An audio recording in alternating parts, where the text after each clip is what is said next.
2016년 아부월 16일입니다. 아부월 16일 오늘 45번째 토라 포션을 함께 나누겠습니다. 오늘 파라샤의 제목은 바엣 하난입니다. 함께 볼까요? 바엣 하난. 바엣 하난. 간구하기를, 그리고 내가 간구했다, 그런 뜻입니다. 간구하기를. 신명기 3장 23절에서 7장 11절, 합타라 이사야 40장 1절에서 26절이고요. 브리타다시아 누가복음 22장, 마태복음 23장이 되겠습니다. 잠깐 기도하겠습니다. 바루가타 아도나이 엘로헤이누 멜렉 하울람 아쉐르 키드샤누 베미츠보탑 베츠바누 라속 베디브레이 토라. 여호와 우리 하나님, 우주의 왕이시여, 당신의 계명들로 우리를 거룩하게 하시고 우리에게 토라의 말씀에 전념하도록 명하신 당신의 놀라우신 이름을 찬양하고 높여드립니다. 오늘도 당신의 백성 이스라엘에게 토라를 가르쳐 주시옵소서. 우리에게 토라를 주심으로 우리가 기쁨으로 이 토라를 받습니다. 그리고 우리 마음판에 새기기를 원합니다. 지혜와 청명의 영이신 성령으로 우리에게 기름을 부어주셔서 이 토라를 깨닫게 하시고 이거 토라를 준행하는 세대로 우리가 일어나게 하여 주시옵소서.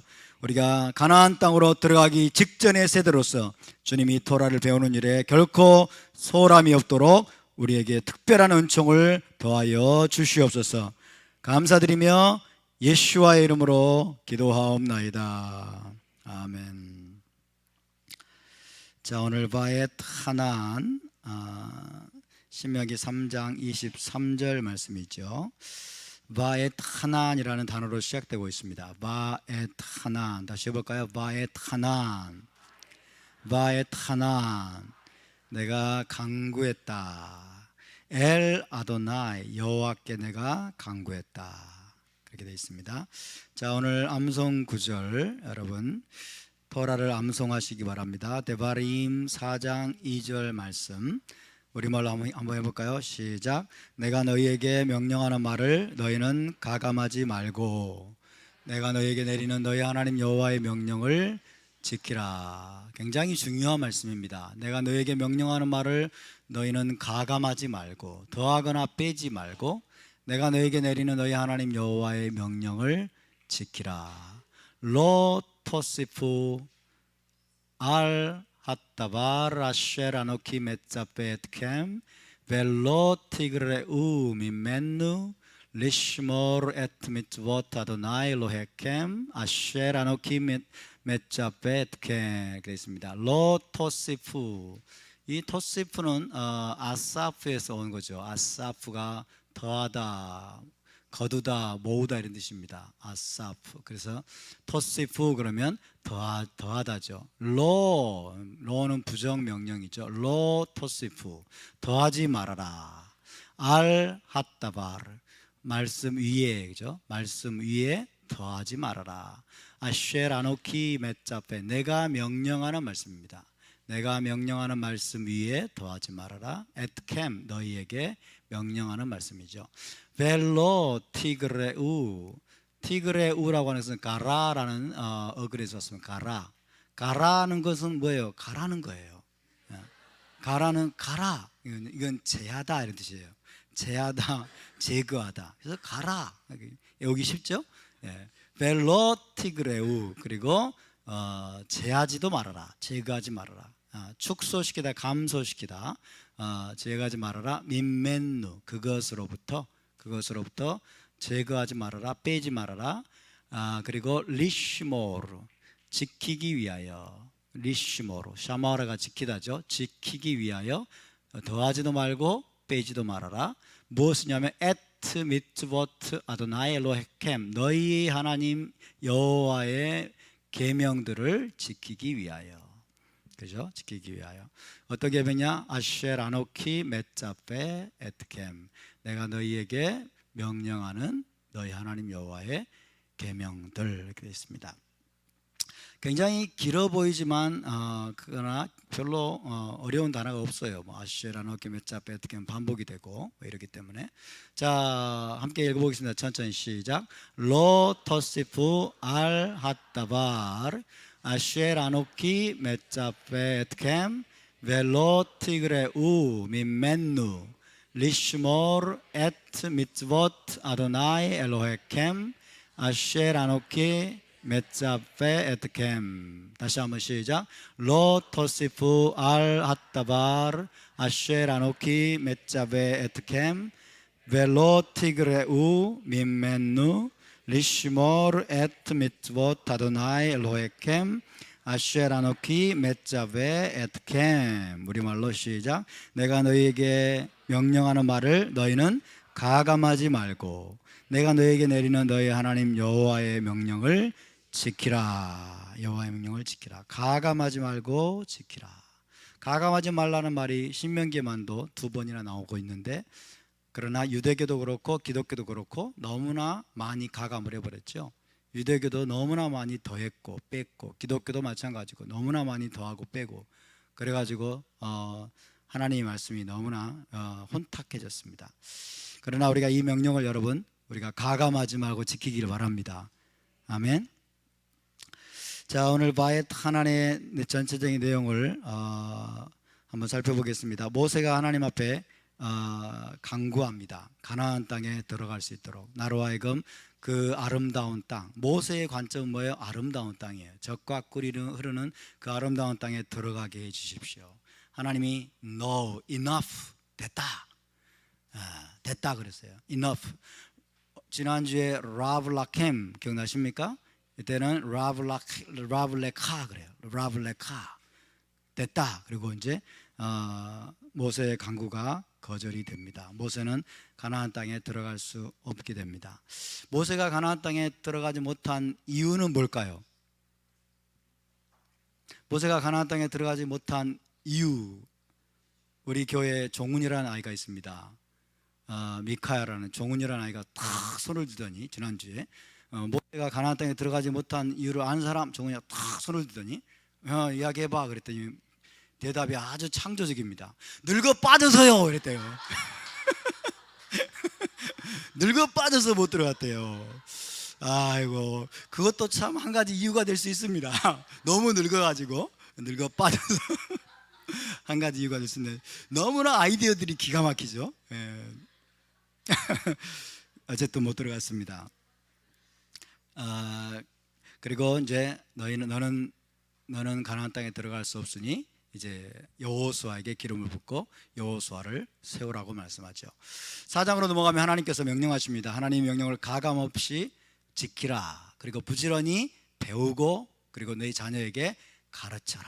그러면 너희가 그 땅에서 죽지 않고 그 땅에서 오래도록 살게 될 것이다. 가나안 땅에 들어가서 그것을 말씀합니다. 하나님의 명령을 가감없이 지키는 길이 여러분 생명의 기름을 믿으시기 바랍니다. 그것이 사는 길입니다. 하나님의 토라는 생명의 도입니다. 할렐루야. 그리고 이제 4장과 5장에서는 이제 시내산에서 토라를 받았던 때의 이야기를 합니다. 그리고 5장에서는 이제 10계명의 반복이 나오죠. 토라를 받을 때 너희가 어떤 형상도 보지 못하였으니 우상을 만들지 말아라. 이번 파라샤에서는 특별히 또 우상 숭배, 우상 제조에 대한 경고의 메시지가 아주 강력하게 나오고 있죠. 그리고 토라에 대한 순종이야말로 약속의 땅에서 대대로 오래 살 수 있는 길이다. 그렇게 말씀하고 있습니다.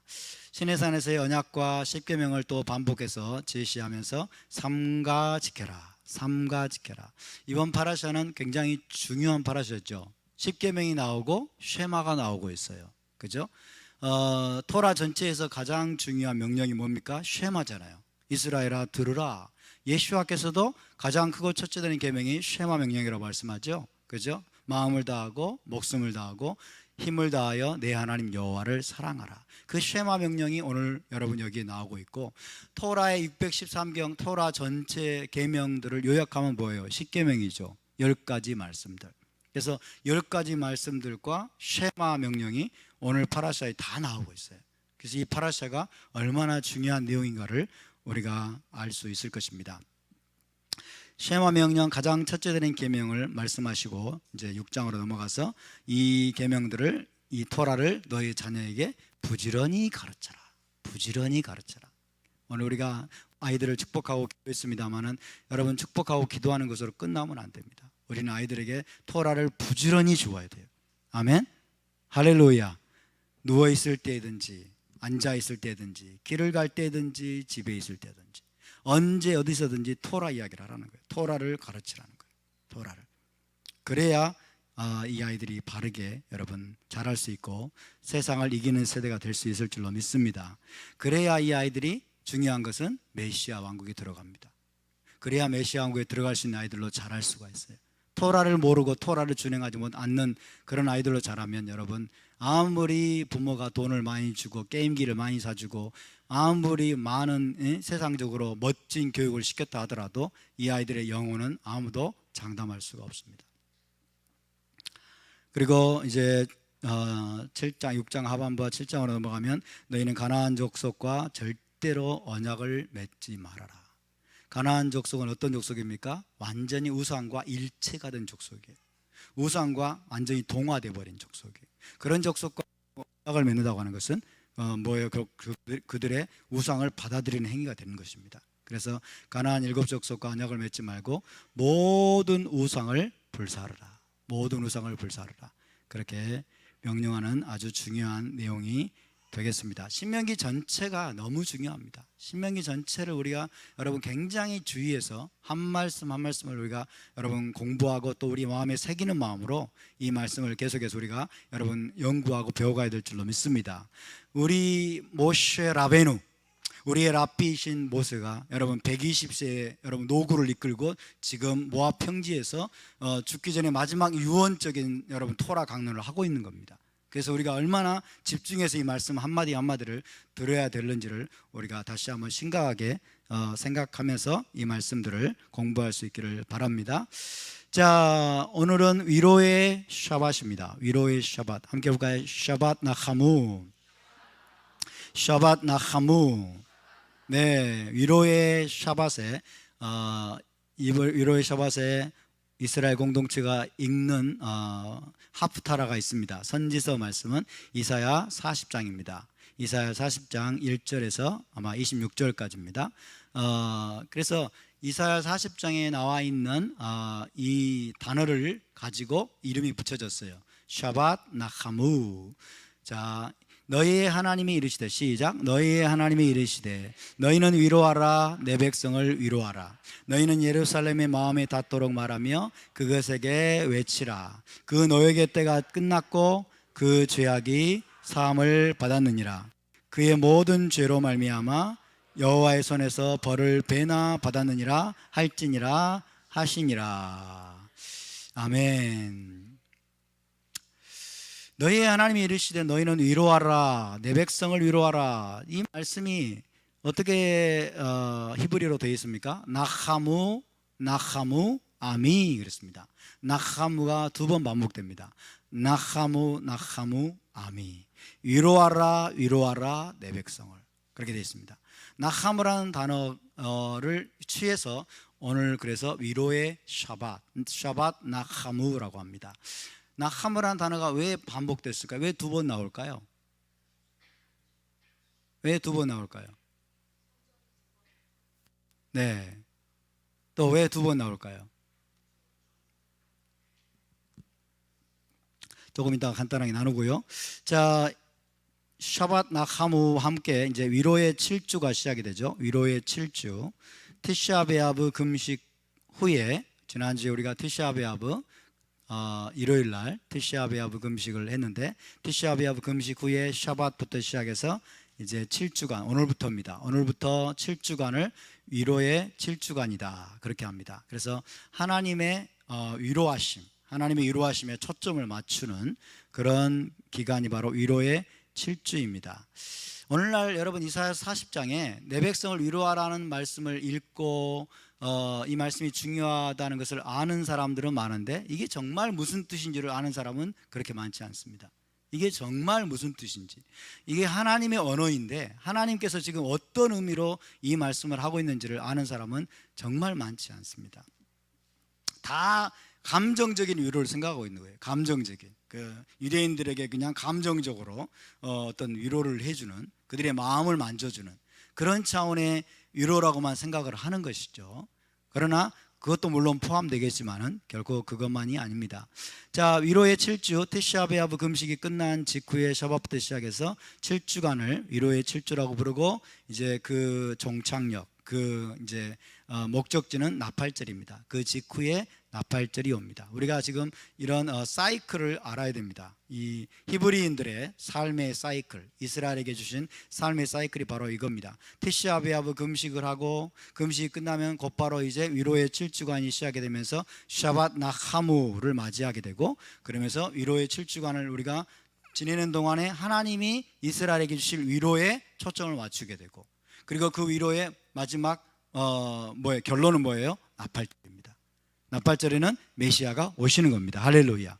메시아가 오시는 것이 여러분 우리가 나아가야 될 지향점을 믿으시기 바랍니다. 메시아가 오시는 거예요. 그래서 위로의 7주간은 예루살렘 성전이 파괴된 후에 이스라엘에게 주시는 위로의 메시지에 초점을 맞춥니다. 심판과 징계 후에 하나님은 분명히 심판하십니다. 하나님 분명히 징계하십니다. 그러나 그 후에 궁극적으로 임하게 될 하나님의 위로를 기대하며 메시아의 오심을 대망하게 되는 시즌입니다. 메시아가 오시지 않으면 이스라엘에게 위로는 없습니다. 메시아가 오시지 않으면 이스라엘에게 여러분 죄송합니다, 그리고 전단지 나눠주고 그 다음에 공연해주고 이런 위로가 다 쓸데없는 것이 됩니다. 메시아가 오셔야 됩니다. 할렐루야. 메시아가 오시는 게 여러분 궁극적인 위로인 것입니다. 그것을 위해서 우리가 기도하고 준비하는 것입니다. 그래서 이 위로의 7주간에는 하프타라 선지서 말씀을 이제 전부 다 이스라엘에 대한 위로와 구속의 메시지를 담고 있는 이사야의 말씀들, 이스라엘에 대한 위로와 구속의 메시지를 담고 있는 이사야 말씀들을 우리가 7주간 하프타라로 읽게 됩니다. 자, 너희는 위로하라 위로하라, 이중적인 위로를 말씀하고 있는데, 첫 번째 그 이유는 성전이 2번 파괴됐기 때문입니다. 성전이 2번 파괴된 것이 벌을 배나 받았다라는 말의 의미로 이해할 수 있습니다. 너희가 모든 죄로 말미암아 여호와의 손에서 벌을 배나 받았느니라. 그러니까 성전이 2번 파괴됐어요. 그래서 벌을 배나 받았다. 성전이 2번 파괴됐기 때문에 하나님은 나하무 그러면서 2번 이중적인 위로를 지금 말씀하고 있다고 이해할 수 있겠습니다. 그러나 메시아를 아는 저와 여러분에게는 또 이것이 어떤 의미를 가져옵니까? 메시아의 2번 오심을 의미한다고 할 수 있겠습니다. 나하무는 메시아의 초림, 첫 번째 나하무. 두 번째 나하무는 메시아의 재림. 할렐루야. 메시아의 오심이 여러분 이스라엘의 진짜 위로임을 믿으시기 바랍니다. 메시아께서 첫 번째 오셔가지고 이스라엘을 이미 위로하셨습니다. 그러나 메시아께서 다시 한번 오실 때 여러분 이스라엘의 궁극적인 위로가 이루어지게 될 것입니다. 그래서 메시아가 오셔서 결국 뭐 하는 겁니까? 메시아 왕국을 세우는 겁니다. 메시아 왕국을 세울 때 온 이스라엘이 회복되는 것입니다. 흩어진 온 이스라엘이 회복되고 메시아 왕국이 세워지는 것, 이것이 이스라엘의 궁극적인 위로입니다. 할렐루야. 그래서 하나님이 결국 이스라엘에게 주기를 원하시는 위로는 뭐예요? 내가 메시아를 보내줄 것이고 온 이스라엘을, 흩어진 이스라엘을 모을 것이고, 그리고 결국 메시아를 통해서 예루살렘의 메시아 왕국을 세울 것이라고 하는 것입니다. 이것이 바로 이스라엘에게 주기 원하시는 하나님의 위로입니다. 하나님의 위로. 그러면 너희는 위로하라. 우리가 유대인들을 어떻게 위로해야 될까요? 여러분, 우리가 정말 유대인들을 어떻게 위로해야 될까요? 이 복음을 알리는 겁니다. 이 복음을. 그래서 40장에 여러분 오늘 다 다루지 못합니다만 40장 후반부에 보면은 계속해서 너희 하나님을 보라 그러면서 광야에서 주의 길을 예비하라 이런 얘기들이 나오고 있어요. 그래서 메시아께서 오실 것이기 때문에, 메시아께서 메시아 왕국을 세우기 위해서 이스라엘의 궁극적인 위로를 주기 위해서 오실 것이기 때문에 너희는 준비하라, 이런 복음을 우리가 여러분 외치고 알리고, 그리고 우리 주 예수와께로 유대인들을 돌아오게 만들고, 할렐루야. 이것이 바로 우리가 유대인들에게 줄 수 있는 최고의 위로임을 기억하시기 바랍니다. 그래서 여러분 결국 이스라엘에게 나타날 위로는, 이스라엘에 나타날 위로는 메시아와 관련되어 있고, 그리고 메시아 왕국과 관련되어 있습니다. 메시아가 없다면, 메시아 왕국이 세워지지 않는다면 이스라엘에게 위로는 없습니다. 그래서 여러분 메시아의 중요한 칭호가 하나가 있는데, 메시아를 가리키는 칭호가 하나가 있는데 그것이 바로 므나헴이라는 칭호입니다. 므나헴. 함께 볼까요? 므나헴. 므나헴. 므나헴이란 말은 위로자라는 뜻이에요. 위로자.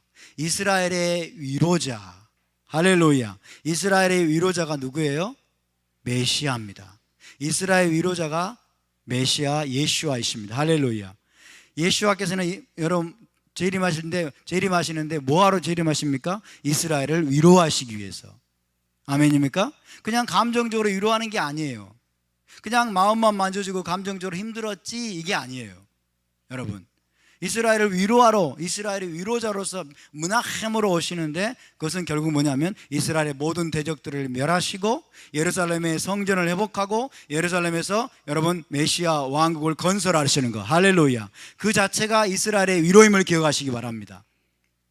그것이 바로 여러분 므나헴이라고 하는 메시아의 칭호입니다. 예수와의 칭호가 여러분 이스라엘의 위로자 므나헴이라는 칭호임을 기억하시기 바랍니다.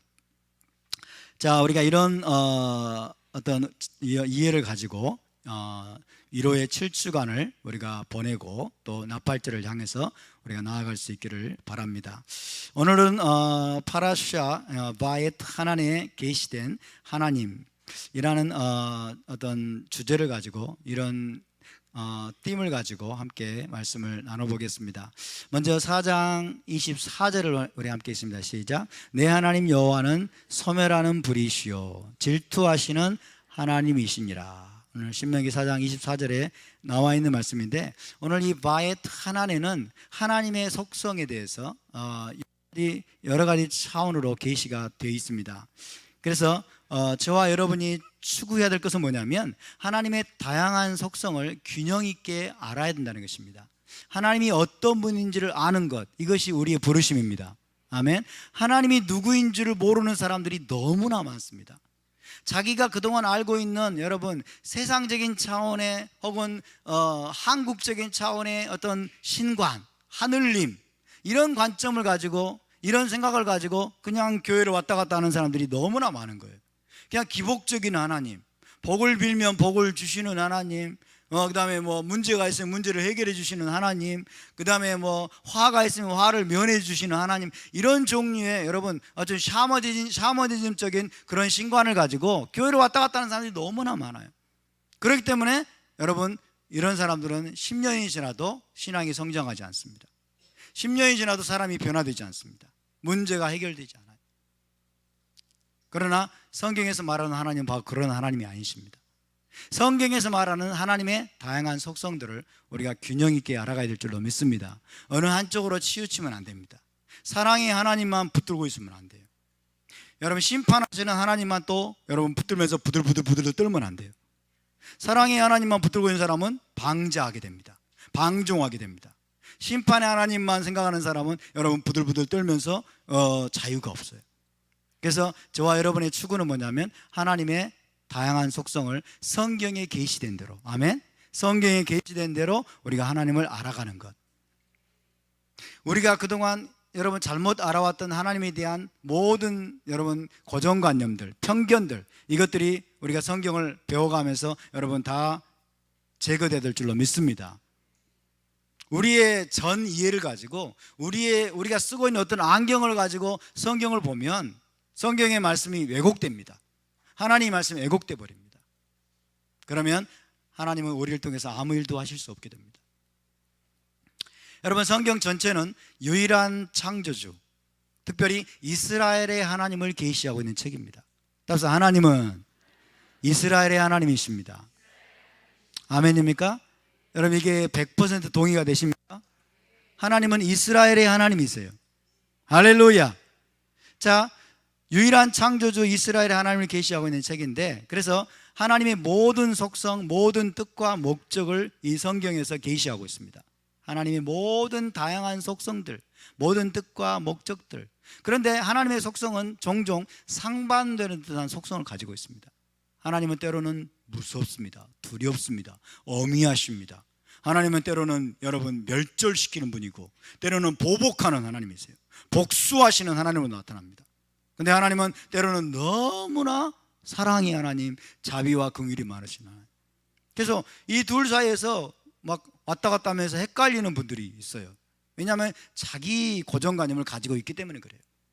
그렇지만은 우리는 이 상반되는 듯한 하나님의 모든 속성들까지 우리가 균형 있게 알아가게 될 때, 또 그 하나님을 우리가 인격적으로 경험하게 될 때 우리는 성경적인 신앙 안에서 여러분 성장해 갈 줄로 믿습니다. 우리가 영적으로 성장해 가고 성경적으로 우리가 여러분 성장해 갈 수 있는 방법은 나의 고정관념을 내려놓는 것입니다. 나의 전 이해를 내려놓는 것입니다. 내가 알아왔던 하나님, 샤머니즘적이고 유교적이고 여러분 세상적인 차원의 어떤 신관이 아니라, 그런 하나님 관념이 아니라 성경에서 말하고 있는, 할렐루야, 성경에 계시된 바로 그 하나님, 이스라엘 하나님을 우리가 알아야 되는 것입니다. 우리는 하나님을 이용하면 안 됩니다. 아멘입니까? 우리는 하나님을 이용하는 게 아니고 하나님께 내가 사용돼야 됩니다. 하나님께 내가 쓰임받아야 됩니다. 아멘. 하나님이 나를 쓰실 수 있도록, 하나님이 나를 사용하시고 나를 그분의 목적을 위해서 이용하실 수 있도록, 사용하실 수 있도록 우리 자신을 내어드려야 됩니다. 아멘. 그러기 위해서는 여러분, 내가 가지고 있는 하나님상을 내려놓아야 돼요. 내가 가지고 있는 하나님상, 보통 여러분 오늘날도 수많은 목회자들이 그렇게 생각을 합니다. 하나님은 복 주시는 분이라는 거예요. 저 안산에 큰 교회 목사님이 있어요. 젊은 목사님, 여러분 잘 아시는 스타 목사님 있어요. 안산에 큰 교회 목사님, 그분이 옛날에 CTS에서 설교하는 거 보고 제가 정말 기가 막히더라고요. 하나님한테 우리가 복을 구하는 게 뭐가 잘못됐냐는 거예요. 하나님은 복 주셔야 된다고, 하나님은 복을 주시는 분이 아니냐고 그러면서 그런 식으로 이야기를 하는 거예요. 여러분, 맞는 말 같지만 굉장히 위험한 말이에요. 이분이 가지고 있는 하나님은 기복적인, 복을 빌면 복을 주셔야 되는 분이라는 거예요. 우리가 자기 백성에게 복을 주셔야 되는 하나님이라는 거예요. 정말 무서운 여러분 신앙입니다. 자, 오늘 첫 번째로 우리가 함께 나누게 될 이 하나님의 속성, 하나님의 속성은 우리가 토라를 배우지 않으면 도저히 알 수 없는 것입니다. 토라를 배우지 않으면 알 수 없는, 우리 기복적인 차원의 하나님 관념을 가진 분들은 상상할 수 없는, 첫 번째 하나님의 속성은 소멸하는 불이십니다. 따라서 소멸하는 불, 소멸하는 불. 오늘 이 바에 하나님에 계시된 하나님이 모세를 통해서 말씀하십니다. 우리 하나님은 소멸하는 불이시오. 히브리어로는 에시오클라라고 합니다. 에시오클라. 해볼까요? 에시오클라. 에시오클라. 이 오클라라는 단어가 이 아칼이라는 이 단어에서, 아칼이 뭐냐면 먹다라는 뜻이에요. 먹다, 삼키다. 그러니까 삼키는 불이라는 거예요. 불 속에, 여러분, 불 속에 불이 한번 집에 불이 붙으면 그 모든 불 속에 들어가는 걸 다 먹어버리잖아요. 다 삼켜버리잖아요. 그렇죠? 그래서 우리 하나님은 집어삼키는 분이라는 거예요. 집어삼켜서 모든 것들을 태워버리는, 모든 것들을 불태워버리고 그 다음에 소멸시켜버리는 불이라는 것입니다. 소멸하는 불이시다. 에시오클라. 따라서 에시오클라. 예, 성경에서 불은 여러분 하나님의 진노와 그리고 정화를 가리키기 위해서 사용이 됩니다. 하나님의 진노 그리고 정결케 하는 이 정화를 가리키기 위해서 사용이 되었습니다. 신명기 4장에서는 특별히 우상숭배의 위험성을 경고하고 있습니다. 우상숭배의 위험성을 경고하면서 하나님을 배반하고 우상숭배에 빠진 자들에게 하나님은 소멸하는 불로 나타날 것이다. 하나님은 소멸하는 불이 되어서 에시오클라가 되어서 그들의 죄에 대해서 진노와 심판을 행하시고 결국 그 죄를 정화시키는 분이시다 라고 이야기하고 있습니다. 우리 하나님이 소멸하는 불임을 여러분 믿으십니까? 소멸하는 불이라는 것을 우리가 마음속에 새겨야 됩니다. 우리 하나님은 에시오클라이십니다. 할렐루야. 그런데 여러분, 하나님의 불은 항상 집어삼키고 소멸시키는 것은 아닙니다. 항상 집어삼키고 소멸시키는 것은 아니에요. 죄악된 본성, 이것을 육신이라고 말하죠. 육신은 불태워 없애고, 우리 안에 죄악된 본성은 불태워 없애고, 영적으로는 하나님의 백성을 정결케 하고 거룩케 하는 불입니다. 할렐루야. 아멘. 그래서 여러분, 하나님은 소멸하는 불이신데 항상 집어삼키고 소멸시키는 것은 아니다. 그러나 특별히 우상숭배에 빠진 자들에게 이 소멸하는 불이 불이 되셔서 그들의 죄를 진노와 그들의 죄에 대해서 진노와 심판을 행하시면서 결국 하나님의 백성을 정결케 하시는, 그리고 정화시키는 것이 하나님의 불이다라는 것입니다. 출애굽기 3장 2절에 보면 모세가 아주 희한한 어떤 환상을 봅니다. 우리 함께 읽어볼까요? 여호와의 사자가 떨기나무 가운데로부터 나오는 불꽃 안에서 그에게 나타나시니라. 그가 보니 떨기나무에 불이 붙었으나 그 떨기나무가 사라지지 아니하는지라. 가시나무에 불이 붙었어요. 가시나무에 불이 붙었는데 그 가시나무가 소멸되지 않는 거예요. 가시나무가 불타서 없어져 버려야 되는데 가시나무가 그대로 있는 거예요. 이것을 통해서 하나님이 보여주시는 건 뭘까요? 이것이 여러분, 불붙은 떨기나무의 이 환상을 통해서 모세에게 하나님이 보여주고자 하시는 많은 의미가 있겠죠? 그 중에 하나는 뭐냐면 이게 바로 이스라엘이라는 거예요. 이것이 바로 이스라엘인 것입니다. 하나님의 진노의 불이 임했지만은 여러분, 이스라엘은 사라지지 않는다는 겁니다. 할렐루야. 이것이 불붙은 떨기나무의 여러분 환상의 의미 중에 하나입니다. 이스라엘 백성을 상징하는 거예요. 하나님의 불에 의해서 이스라엘 백성이 정화 과정을 엄청나게 거칩니다. 그러나 이스라엘은 불타 없어지거나 사라지지 않습니다. 할렐루야.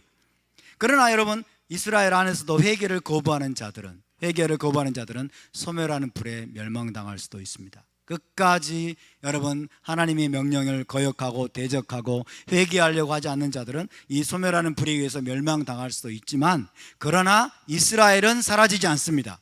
이스라엘은 소멸되지 않습니다. 할렐루야. 소멸되지 않고 사라지진 않지만 하나님은 불로 그들을 연단하십니다.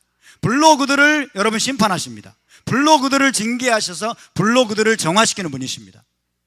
불붙은 떨기나무가 바로 그 이스라엘의 미래의 모습들을 그대로 보여주고 있다라고 이야기할 수 있겠습니다. 자, 하나님께서 여러분 이스라엘을 정화하시려면 그분 자신이 정결하신 분이어야 되겠죠. 그렇죠? 하나님의 백성을 정결케 하고 정화하시려면 그분 자신이 정결한 분이어야 됩니다. 우리 하나님은 가장 정결한 분임을 믿으시기 바랍니다. 정결케 하는 불은 하나님의 백성을 모든 부정하고 거룩하지 못한 것들로부터 분리시키기 위해서 임합니다. 모든 부정한 것들, 거룩하지 못한 것들로부터 그것들과 이스라엘을 분리시키는 거예요. 그죠? 이스라엘로부터 모든 부정한 것들, 거룩하지 못한 것들을 분리시키기 위해서 하나님이 에시오클라, 소멸하는 불로 나타나십니다. 그죠? 그 말은 무슨 말이에요? 불이 아니면 분리가 안 된다는 거예요. 불이 아니면 분리가 안 돼요. 이스라엘과 부정한 것들이 혼합되어 있어요.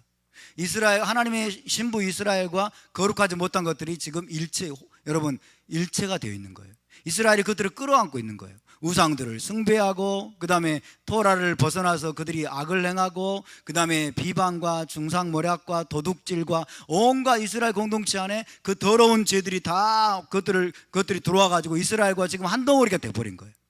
한 덩어리가 돼가지고 선지자를 통해서 계속 회개하라 경고하고 경고해도 두 개가 분리가 안 돼요. 이스라엘과 죄가 분리가 안 되고 이스라엘과 부정한 것들이 분리가 안 돼요. 그렇죠? 그래서 여러분, 하나님의 해결책은 뭡니까?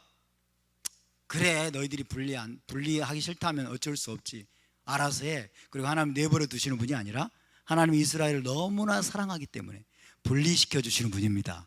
할렐루야. 너무나 사랑하기 때문에 하나님은 불을 보내십니다. 이스라엘을 너무 사랑하기 때문에 여러분, 소멸하는 불로 하나님은 역사하십니다. 에시오클라, 집어삼키는 불로서 하나님은 역사하셔서 이스라엘과 부정한 것들을 분리시킵니다. 이스라엘과 거룩하지 못한 것들을 분리시킵니다. 이스라엘과 여러분 죄들을 분리시킵니다. 이해되십니까? 그래서 여러분, 소멸하는 불로 여러분 하나님이 나타나시고 하나님의 심판을 행하는 것도 뭐예요? 이스라엘을 향한 하나님의 불타는 사랑입니다. 아멘. 여러분, 하나님의 불을 사랑하시기 바랍니다. 자, 하나님이 소멸하는 불이다, 집어삼키는 불이다, 이것이 문자적인 의미일까요? 아닐까요? 무슨 말인지 모르시겠어요? 하나님은 그냥 불일까요? 불? 하나님이 에시오클라다, 하나님이 소멸하는 불이다. 이것은 무슨 표현이냐? 비유적인 표현이에요. 맞습니까? 성령이 비둘기같이, 그때 성령이 비둘기예요? 아니죠. 비유적인 표현이잖아요. 그죠? 비유적인 표현. 하나님이 소멸하는 불이다. 그 말이 비유적인 표현이에요. 그죠? 그만큼 여러분 모든 더러운 것들, 악한 것들, 죄악된 것들을 하나님이 다 쓸어버리시고 다 여러분 소멸시키는 그런 분이란 뜻입니다. 이해되십니까? 그렇다면 여러분, 하나님이 보내시는, 하나님으로부터 이 소멸하는 불을, 이신 하나님으로부터 보내시는 불, 저와 여러분의 삶 속에 하나님이 우리에게 보내는 불은 뭘까요? 그 불이 뭐냐면 연단이에요. 연단. 그것이 바로 고통과 고난입니다. 고통과 고난이에요. 인간은 여러분 죄의 결과로 찾아오는 고통과 고난을 맛볼 때야 비로소 죄를 회개하고 죄를 버리기로 결단하는 경우가 비일비재합니다. 모든 것이 잘 풀리고 모든 것이 평안하고 그 다음에 축복과 형통이 여러분 우리의 삶 속에 가득할 때에는 사람들이 죄를 회개합니까? 안 합니까? 죄를 회개하지 않고 뭐만 해요? 변명만 합니다. 변명만 늘어놓고 계속 그렇죠. 자기의 행동을 정당화하고 나만 그래? 다 그러지 이러죠. 그죠? 왜 나한테만 그래? 그러면서 왜 나만 갖고 그래? 다들 그렇게 사는데 그러면서 여러분 자기의 죄를 회개하려고 하지 않아요. 다시 말하면 죄를 버리려고 하지 않아요. 죄와 자기를 분리시키려고 하지 않아요. 부정한 것과 자기를 분리시키려고 하지 않아요. 그래서 뭐가 필요합니까? 불이 필요합니다. 고통을 맛봐야 돼요. 고난을 맛봐야 돼요. 불의 뜨거운 맛을 봐야 돼요. 불의 뜨거운 맛을 봐야 아이고 뜨거워! 그리고 죄를 회개합니다. 그리고 죄에서 돌아섭니다. 그리고 죄를 떠나기로 결단합니다. 이것이 여러분 인간의 속성인 것 같아요. 그래서 여러분 고통과 고난은 오히려 영적인 유익을 가져오기 위한 하나님의 도구임을 믿으시기 바랍니다. 이것을 우리가 불이라고 얘기할 수 있겠어요. 하나님 에시오클라로부터 나오는 소멸하는 불이신 하나님으로부터 나오는 불입니다. 하나님이 보내신 심판의 불, 우리를 정결케 하는 정화의 불임을 믿으시기 바랍니다. 할렐루야. 하나님은 애굽을 또 풀무불이라고 표현하셨어요. 애굽의 쇠 풀무불로부터 우리를 건져내셨다. 애굽을 풀무불이라고 불이라고 표현했어요. 이스라엘은 여러분 원래 금 원석입니다. 하나님 보시기에 이스라엘은 여러분 보배로운 존재입니다. 아멘. 금 원석과 같은 건데 문제는 불순물이에요. 죄와 불순종, 죄악된 본성, 이것들 불순물이 섞여 있는 거예요. 이스라엘과 하나님이 보시는 이스라엘과 여러분 불순물이 섞여 있는 게 문제입니다. 그래서 이스라엘이 토라를 벗어나서 각종 우상을 숭배하고 또 죄에 빠질 때마다 하나님은 그를 연단의 불 속에, 불뭇불 속에 집어넣으십니다. 그래서 하나님은 애굽의 불뭇불 속에, 여러분 불뭇불 속에서 이스라엘을 연단하셨어요. 이스라엘이 400년 동안 여러분 노예 생활을 하면서 막 하나님을 향해서 엄청나게 부르짖었죠. 엄청나게 고통 속에서 아이고 뜨거워, 아이고 뜨거워, 아이고 뜨거워 하면서 여러분 건져달라고 하나님께 부르짖었어요. 하나님은 침묵하셨어요. 거의 400년 동안 침묵하시다가 마지막에 모세를 보내셔서 여러분 불뭇불 속에서 이스라엘을 건지십니다. 할렐루야. 가나안 땅으로 하나님 인도하신 다음에 또다시 가나안 땅에서 온갖 죄를 다 범하고 온갖 우상을 숭배하자 하나님은 선지자들을 보내십니다. 이사야를 보내고 예레미야를 보내고 미가를 보내고 많은 선지자들을 보내가지고 경고합니다. 죄를 떠나라. 죄와 너희가 분리되기를 원한다. 죄는 너희를 멸절시킬 것이다. 계속 하나님이 경고하고 예언하심에도 불구하고 이스라엘이 죄를 끌어안고 있는 거예요. 죄가 너무 좋은 거예요. 그죠? 죄는 때로는 달콤하죠. 죄악은 때로는 여러분 달콤해 보이고 때로는 굉장히 우리를 삶을 안락하게 만드는 것처럼 보이고 우리의 미래를 막 보장해 주는 것처럼 보입니다. 그래서 죄를 버리려고 하지 않아요. 자기 의지로 죄를 돌아서려고 하지 않아요. 그래서 하나님이 이스라엘을 불 가운데로 또 집어넣어서 던집니다. 바벨론 군대를 보내가지고 아수르 군대를 보내가지고 여러분 이스라엘을 예루살렘을 초토화시켜버리고 성전을 파괴시켜버리고 바벨론으로 또 끌어가게, 바벨론 포로로 끌려가게 만듭니다. 바벨론의 불뭇불 속에 던져버리고 또 돌아가가지고 성전 짓고 또 그러다가 또 이들이 토라를 어기에 또 하나님을 배반하고 거역하는 삶을 사니까 하나님이 이제 로마를 보냅니다. 로마를 통해서 또다시 성전을 파괴하고 여러분 또다시 예루살렘을 초토화시켜버리고 또 포로로 다 노예로 끌려가게 만듭니다. 정말 여러분 우리의 삶이 이스라엘의 역사가 바로 하나님이 이스라엘을 어떻게 다루시는지를, 하나님이 얼마나 애시 오클라인가를 보여주는 것 같습니다. 뭐 하기 위한 것입니까? 우리를 정금으로 만들기 위한 과정입니다. 아멘. 저와 여러분을 정금으로 만들어 가시는 하나님을 찬양합니다. 그래서 여러분 우리가 빨리 회개할 수 있기를 바랍니다. 지혜로운 자는 빨리 회개하는 거예요. 지혜로운 자는 하나님의 심판이 임하기 전에 내가 나를 심판하는 거예요. 아멘. 내가 나를 심판하는 거예요. 하나님의 토라의 말씀에 비추어서, 하나님의 기준인 토라의 말씀에 비추어서 빨리 내가 내 자신을 심판하고 판단해서 내가 빨리 회개하고 여러분 하나님과 맺은 언약으로 돌아가는 것입니다. 할렐루야. 여러분 자신 여러분을 심판하시기 바랍니다. 그래서 빨리 우리가 죄에서 돌아서고 하나님과 일치될 수 있기를 바라고, 우리가 빨리 죄와 분리될 수 있기를 바랍니다. 하나님은 자기 백성이 여러분 죄악 가운데 뒹구는 것을 견디지 못하시는 분이십니다. 왜냐하면 그 죄가 결국에는 여러분 우리의 영혼까지 멸망시키게 만들기 때문입니다. 시편 119편 71절을 함께 읽습니다. 시작. 고난당한 것이 내게 유익이라. 이로 말미암아 내가 주의 율례들을 배우게 되었나이다. 고난당하기 전에는 내가 그릇 행하였더니, 고난당하기 전에는 토라를 지키지 않고, 고난당하기 전에는 자기 욕심대로 정욕대로 행하였더니 이제는 내가 주의 토라를 지키나이다. 고난을 통해서 배운다는 거예요. 고난당한 것이 내게 유익이라. 하나님의 뜨거운 여러분 불 가운데 들어갔다 나오는 게 내게 유익이라는 거예요. 이로 말미암아 내가 주의 율례들을 배우게 되었나이다. 고난당하기 전에는 주의 율례들을 안 배우려고 그래요. 배우려고 하지 않아요. 목이 뻣뻣해가지고. 여러분 소멸하는 불이신 하나님을 사랑하시기 바랍니다. 하나님이 주시는 고난과 연단을 기쁨으로 받으시기 바랍니다. 할렐루야. 예레미야 애가를 읽어보면 여러분, 예레미야 애가를 읽어보면 예레미야가 예루살렘 성전이 파괴된 그런 상황 속에서 참담한 마음으로 통곡하면서 지은 여러분 그 시가 바로 예레미야 애가지 않습니까? 그러니까 하나님께서 지금 이 모든 일을 행하셨으므로, 하나님이 이 모든 일을 행하셨으므로 잠잠히 이 모든 과정들을 통과하고 그리고 견디는 것이 지혜라고 말합니다. 아멘. 애쉬 오클라, 따라서 애쉬 오클라, 애쉬 오클라. 하나님은 소멸하는 불이십니다. 아멘. 그래서 하나님이 저와 여러분에게 소멸하는 불처럼 나타나지 않기를 바랍니다. 우리에게 달려 있습니다. 저와 여러분에게 달려 있고 이스라엘에게 달려 있습니다. 지금 여러분 중동의 우리 이스라엘의 형편을 보십시오. 이스라엘의 상황을 보면 하나님이 또다시 애쉬 오클라로 나타나지 않을 수 없습니다.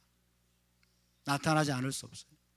다시 한번 여러분 거기에 어마어마한 연단의 불이 아마 임할 것입니다.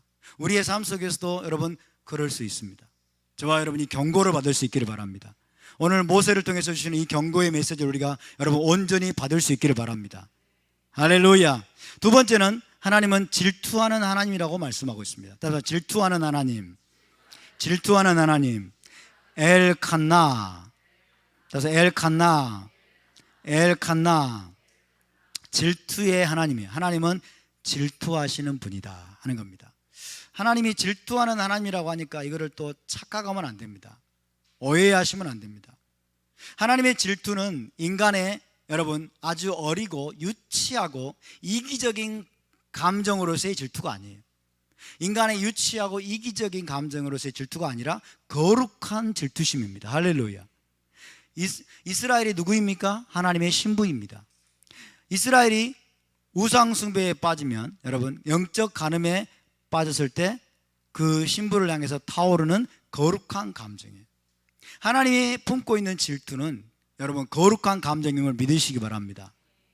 하나님을 우리의 관점으로 격화시켜 가지고 여러분 이 말씀들을 우리가 듣고 읽으면은 하나님을 완전히 오해하게 돼요. 이렇게 유치한 사람들처럼 하나님도 질투를 한다고? 이렇게 생각하는 거예요. 유치하고 이기적인 사람들처럼 뭐라고 그래요? 여인애들처럼 하나님이 질투를 한다고? 그러면서 하나님을 떠나게 돼요. 하나님을 오해해서. 왜냐하면 질투하시는 하나님, 그러면 하나님이 완전하지 않은 분 같잖아요. 그렇죠? 왠지 사사로운 감정에 의미 있는 분 같고 그렇게 들릴 수가 있습니다. 그래서 하나님도 별 수 없구만, 기독교 하나님도 별 수 없구만. 그리고 하나님을 떠나요. 그리고 어디로 가요? 이상한 신비주의 종교로 빠질 수가 있어요. 그런 사람이 실제로 있습니다. 아세요? 오프라 윈프리라는 사람이 아시는 분인가요? 오프라 윈프리, 유명한 이 사람이 어렸을 때 경험을 여러분 이야기한 걸 제가 읽어본 경험이 있어요. 어렸을 때 자기가 청소년 때인가 교회를 갔는데, 교회 가가지고 이제 뒤에 앉아가지고 설교를 듣는데 하나님이 질투하는 하나님이라고 그랬다는 거예요. 그 말만 딱 들은 거예요. 그 말만 딱 듣고 오해한 거예요. 하나님도 별 수 없구만. 하나님도 그렇게 유치하단 말이야. 그리고 교회를 나왔어요. 그리고 하나님을 떠났어요. 자기가 갖고 있는 여러분 고정관념을 가지고, 자기가 갖고 있는 여러분 안 좋은 어떤 선입견을 가지고 함부로 판단한 거죠. 그래서 하나님을 떠나버렸어요. 지금 오프라 윈프리는 종교가 뭐죠? 몰라, 제가 안 물어봐서 모르겠는데 뉴에이지 어떤 사상 비슷한 그런 종교를 갖고 있다는 얘기 들었어요. 참 안타까운. 하나님의 질투는 여러분 그렇게 아주 인간의 유치하고 이기적인 감정으로의 질투가 아닙니다. 거룩한 질투심이에요. 여러분, 이것이 바로 신랑 되신 하나님의 마음입니다. 이 땅의 신랑 혹은 이 땅의 남편이 아내의 음행이나 외도를 결코 용납하지 않듯이, 여러분 남편 되신 하나님은 이스라엘이 헛된 우상 숭배에 빠지는 것을 용납할까요, 안 할까요? 용납하지 않습니다. 여러분, 우리가 하나님을 섬기는 것은, 하나님을 섬기기로 결단하는 것은 하나님과 결혼하는 것입니다. 하나님 우리의 신랑으로, 우리의 남편으로 모시는 것입니다. 아멘. 한번 결혼한 여인은 어떻습니까? 364일은 남편에게 충실하고 1년 중에 딱 하루만 나이트클럽에 가가지고 밤새도록 딴 남자와 놀아날 수 있습니까, 없습니까? 없죠. 그거예요. 우리가 이스라엘 하나님을 섬기기로 여러분 결단하고 그렇게 결정했으면은 우리는 평생 동안 그분께 충실해야 됩니다. 평생 동안 그분만을 섬겨야 됩니다. 우리는 다른 신을 거들떠보지도 말아야 됩니다. 우상 숭배는 우리의 삶 속에 여러분 그 이름도 부르지 말아야 돼요. 할렐루야. 만약에 우상을 숭배하게 되면 하나님의 질투심이, 거룩한 질투심이 불같이 일어나게 됩니다. 이것은 여러분 신부를 향한 하나님의 뜨거운 사랑임을 믿으시기 바랍니다. 근거는 바로 결혼 언약 때문에 그렇습니다. 결혼 언약 때문에. 이스라엘은 시내산에서 하나님과 결혼 언약을 맺었어요. 아멘입니까? 그리고 뭘 받았어요? 결혼 계약서를 받았습니다. 따라서 토라는 결혼 계약서입니다. 너무나 우리가 소중히 여겨야 될 거예요. 결혼 계약서를 시내산에서 받았어요. 우리 기독교는 율법은 폐해졌다. 이 결혼 계약서 이제 모르기 때문에 그래요.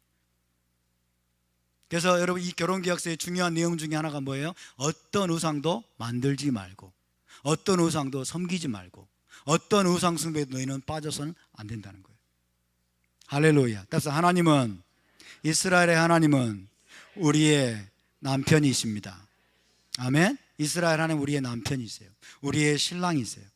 그래서 우리가 우리의 신랑 되시고 남편 되신 분을 여러분 내버려 두고 우리가 우상에 빠지면, 우상 숭배에 빠지면은 하나님은 질투하는 하나님으로 우리에게 나타나십니다. 우상이 단순히 여러분 불상이나 그 다음에 바이교나 이런 종류의 신에게 가서 우리가 절하는 것만을 우상이라고 생각하지 마세요. 오늘날에는 무형의 우상들이 너무 많습니다. 보이지 않는 차원의 무형의 우상들이 너무나 많아요. 고대 시대 때는 여러분 물론 무형의 우상이 유형으로 나타났어요.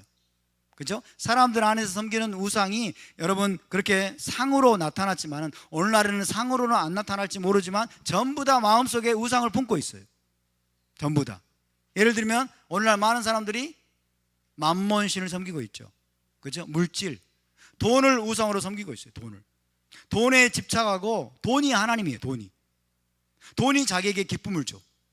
돈이 자기에게 행복을 주고, 돈이 자기에게 만족을 줘요. 그래서 돈 되는 일이라면 어떤 일도 하는 거예요. 오늘날 교회도 마찬가지입니다. 여러분, 교회가 점점 커지잖아요. 교회가 마치 사업장처럼 돼요. 그래서 교회가 돈 되는 일이라면 다 뛰어드는 거예요. 투자하는 거예요. 투자. 몇십억씩 투자하고. 돈 되는 일이라면 어떤 일이든지 해요. 이게 뭐예요? 지금 우상을 숭배하고 있는 거예요. 여러분 안에 모든 우상을 제하시기 바랍니다. 모든 우상을 여러분 발견케 해달라고 기도하시기 바랍니다. 내 속에 하나님보다 더 소중하게 여기는 것, 이 우상들을 여러분 우리가 제해야 될 줄로 믿습니다. 우상을 파괴하지 못하면, 깨뜨리지 못하면 어떻게 돼요? 내가 우상과 함께 멸망당할 수 있습니다. 하나님의 질투하는 불이 타오르는 거죠. 자, 출애굽기 20장 5절에서 하나님은 자신을 질투하는 하나님으로 계시하셨어요. 이스라엘과 결혼 언약을 맺을 때, 시작. 그것들에게 절하지 말며 그것들을 섬기지 말라. 나 내 하나님 여호와는 질투하는 하나님인즉 나를 미워하는 자의 죄를 갚되 아버지로부터 아들에게로 3, 4대까지 이르게 하거니와. 나를 미워하는 자의 죄를 갚되, 이때 미워한다고 하는 것은 히브리적으로 이런 뜻입니다. 나를 덜 사랑하는 자를. 무엇보다? 우상보다, 무엇보다? 돈보다, 무엇보다? 자식보다, 무엇보다? 사업 성공보다 하나님을 덜 사랑하는 자, 이런 자들은 우상 숭배자입니다. 이해되십니까? 그런 자들에게 하나님 어떤 분이세요? 질투하는 하나님이십니다. 하나님은 여러분 최고의 자리를 절대로 양보하지 않으십니다. 우리의 삶 속, 우리의 마음 속에서, 우리의 삶 속에서 첫 번째 자리를 하나님은 절대로 양보하지 않으십니다. 여러분, 그 첫 번째 자리를 하나님께만 드리시기를 바랍니다. 자, 4장, 오늘 신명기 4장 23절 24절을 우리 함께 있습니다. 시작. 너희는 스스로 삼가 너희 하나님 여호와께서 너희와 세우신 언약을 잊지 말고 내 하나님 여호와께서 금하신 어떤 형상의 우상도 조각하지 말라. 내 하나님 여호와는 소멸하는 불이시요 질투하는 하나님이시니라. 너희와 세우신 언약, 결혼 언약이에요. 결혼 언약을, 신의 산 언약을 잊지 말고 내 하나님 여호와께서 금하신 어떤 형상의 우상도 너희 마음속에서라도, 우리 마음속에서라도 만들지 말라. 내 하나님 여호와는 그런 자들에게 소멸하는 불이시요 그런 자들에게 질투하는 하나님이시니라. 할렐루야. 세 번째로 오늘 신명기에 나타난 하나님은 자비로우신 하나님이십니다. 답사, 자비로우신 하나님. 히브리어로 엘 라훔. 네, 지금까지는 무시무시한 하나님이셨어요. 그죠? 지금까지는 에쉬 오클라, 소멸하시는, 불소멸하는 불, 그리고 질투하는 하나님. 질투의 불을 통해서 소멸하는 거죠. 질투하시는 하나님. 질투를 통해서 하나님이 심판하기도 하시고 징계하기도 하시고 연단의 불 속에 던지기도 하시고, 그렇죠? 그렇지만 이제 하나님은 또 전혀 정반대의 속성을 또 가지고 있는 것처럼 보입니다. 자비로우신, 무한히 자비로우신 하나님. 할렐루야. 그래서 이 하나님이 계심으로 얼마나 감사한지, 그죠? 맨날 소멸만 하면 안 되잖아요. 맨날 질투만 하셔서 우리 연단의 불 속에 던져버리면 우리가 어떻게 살아남겠습니까? 그래서 여러분, 유대적인 사고는 하나님은 사랑과 공의의 하나님이시다. 사랑과 공의. 그래서 이 균형이 중요합니다. 엘 라훔 해봅시다. 엘 라훔. 자, 이 라훔이라는 단어는 불쌍히 여기는 이런 뜻이에요. 불쌍히 여기는, 긍휼히 여기는, 측은히 여기는 그런 뜻으로서 자궁을 뜻하는 레헴과 어원이 같습니다. 레헴, 따라서 레헴, 라훔, 레헴, 어원이 똑같아요. 그죠? 레시, 헤트, 맴. 답시다. 라훔, 불쌍히 여기는, 레헴, 자궁, 그죠? 어머니가 아기를 자궁 속에 품고 불쌍히 여기면서 애틋한 사랑으로 보호하고 있는 듯한, 보호하는 것 같은 그런 마음으로 여러분, 하나님을 사랑하는 자들, 하나님 언약에 신실한 자들을 하나님이 그렇게 돌보시고 보호하시고 불쌍히 여기는 걸 믿으시기 바랍니다. 아멘. 어머니가 자궁 속에 아이를 품고 여러분 안전하게 보호하고 그 다음에 측은히 여기는 마음, 애틋한 사랑으로 보호하는 것처럼 하나님이 그렇게 불쌍히 여기시는 분이다. 자비로우신 하나님이시다. 이렇게 말씀하고 있습니다. 자, 이런 말씀을 하시는 배경은 뭐냐면 이스라엘이 우상 숭배로 인해서 하나님의 징계를 받고 이스라엘 땅에서 쫓겨나서 많은 고난을 받게 될 것을 이 신명기가 예언하고 있습니다. 그러나 그런 고난 속에서도 진실하게 뉘우치고 회개하는 자들에게 자비로우신 하나님께서 언약을 기억하시고 그들을 다시 회복시키실 것을 약속하고 있는 것입니다. 할렐루야. 따라서 회개하는 자들에게, 돌아서는 자들에게, 뉘우치는 자들에게 하나님은 자비의 하나님이십니다. 긍휼의 하나님이십니다. 불쌍히 여기는 분이십니다. 할렐루야. 자, 4장 30절에서 31절에서 모세가 이야기하고 있습니다. 함께 읽습니다. 시작. 이 모든 일이 내게 임하여 환난을 당하다가 끝날에 내가 내 하나님 여호와께로 돌아와서 그의 말씀을 청종하리니 내 하나님 여호와는 자비하신 하나님이심이라. 그가 너를 버리지 아니하시며 너를 멸하지 아니하시며 내 조상들에게 맹세하신 언약을 잊지 아니하시고 너희에게 자비를 베풀 것이다. 너희가 그 많은 환난과 고난과 이스라엘 땅에 쫓겨나서 많은 고통 연단을 당해서 너희가 회개하고 돌아오게 되면 하나님은 언약을 기억하고 너에게 자비와 긍휼을 베푸실 것이다. 할렐루야. 출애굽기 34장 6절에서도 하나님은 그렇게 자기를 계시하고 있습니다. 시작. 여호와께서 그의 앞으로 지나시며 선포하시되 여호와라 여호와라 자비롭고 은혜롭고 노하기를 더디하고 인자와 진실이 많은 하나님이라. 아도나이 아도나이 엘 라훔 그랬습니다. 엘 라훔 불쌍히 여기고 자비로운 하나님이라. 엘 라훔 베한눈. 시편 103편 11절에서 13절에서도 자비로우신 하나님을 강조하고 있습니다. 시작. 이는 하늘이 땅에서 높음 같이 그를 경외하는 자에게 그의 인자하심이 크심이로다. 동에서에서 먼 것 같이 우리의 죄과를 우리에게서 멀리 옮기셨으며 아버지가 자식을 긍휼히 여김 같이 여호와께서는 자기를 경외하는 자를 긍휼히 여기시나니. 할렐루야. 여기에 사용된 히브리어가 라함입니다. 라함. 레시 헤트 맴. 누구에게? 경외하는 자에게. 하나님을 경외하는 자에게 하나님은 한없이 자비롭고 긍휼을 베푸시는 분임을 믿으시기 바랍니다. 대적자들에게, 반역자들에게, 회개하기를 거부하는 자들에게가 아닙니다. 하나님께 순종하기를 거부하고 토라에 대한 순종을 거부하는 자들에게 하나님은 소멸하는 불로 나타나시고 질투하는 하나님으로 하나님은 여러분 연단의 불 가운데 그들을 던질 것입니다. 그러나 회개하는 자들에게, 하나님을 경외하는 자들에게, 진실하게 뉘우치고 죄에서 돌아서려고 하는 자들에게 하나님은 한없이 자비하시고 인자하신 분으로 여러분 나타나시는 분을 믿으시기 바랍니다. 그것이 바로 세 번째 속성이고요. 네 번째는 유일무이한 하나님. 제가 이렇게 번역을 했는데 함께 봅시다. 유일무이한 하나님. 히브리어로는 아도나이 에하드. 따라서 아도나이 에하드. 아도나이 에하드. 여기에는 좀 설명이 필요합니다. 유일무이한 하나님, 독특하신 하나님, 누구와도 비길 수 없는 하나님, 그런 뜻입니다. 유일무이하신 하나님, 누구와도 비길 수 없는 하나님, 그리고 독특하신 하나님. 자, 이것은 6장 4절에서 가져왔습니다. 6장 4절 시작. 이스라엘아 들으라. 우리 하나님 여호와는 오직 유일한 여호와이시니. 오직 유일한 여호와이시니. 그랬죠? 자, 이것이 바로 쉐마 명령이죠. 쉐마 명령 히브리어로 6장 4절 해볼까요? 시작. 쉐마 이스라엘 아도나이 엘로헤이누 아도나이 에하드. 쉐마 이스라엘 아도나이 엘로헤이누 아도나이 에하드.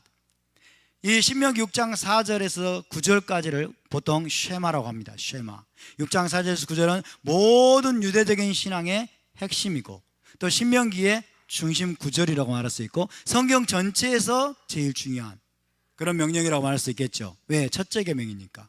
그죠? 그만큼 중요한 말씀입니다. 자, 이때 여러분 아도나이 에하드라는 표현이 사용되었습니다. 이 쉐마 6장 4절에서 아도나이 에하드. 다시 한번 해볼까요? 아도나이 에하드. 아도나이 에하드. 자, 이때 이 에하드라는 단어가 문제입니다. 이 에하드라는 단어를 가지고 2000년 동안 지금 논쟁이 진행되어 왔어요. 이 에하드가 무슨 뜻이냐? 자, 첫 번째로 이 에하드는 복합적인 하나됨을 뜻한다라고 얘기할 수 있습니다. 복합적인 하나님. Composite Unity예요. Composite Unity. 복합적인 연합, 복합적인 하나됨. 나중에 좀 이따 설명하겠습니다.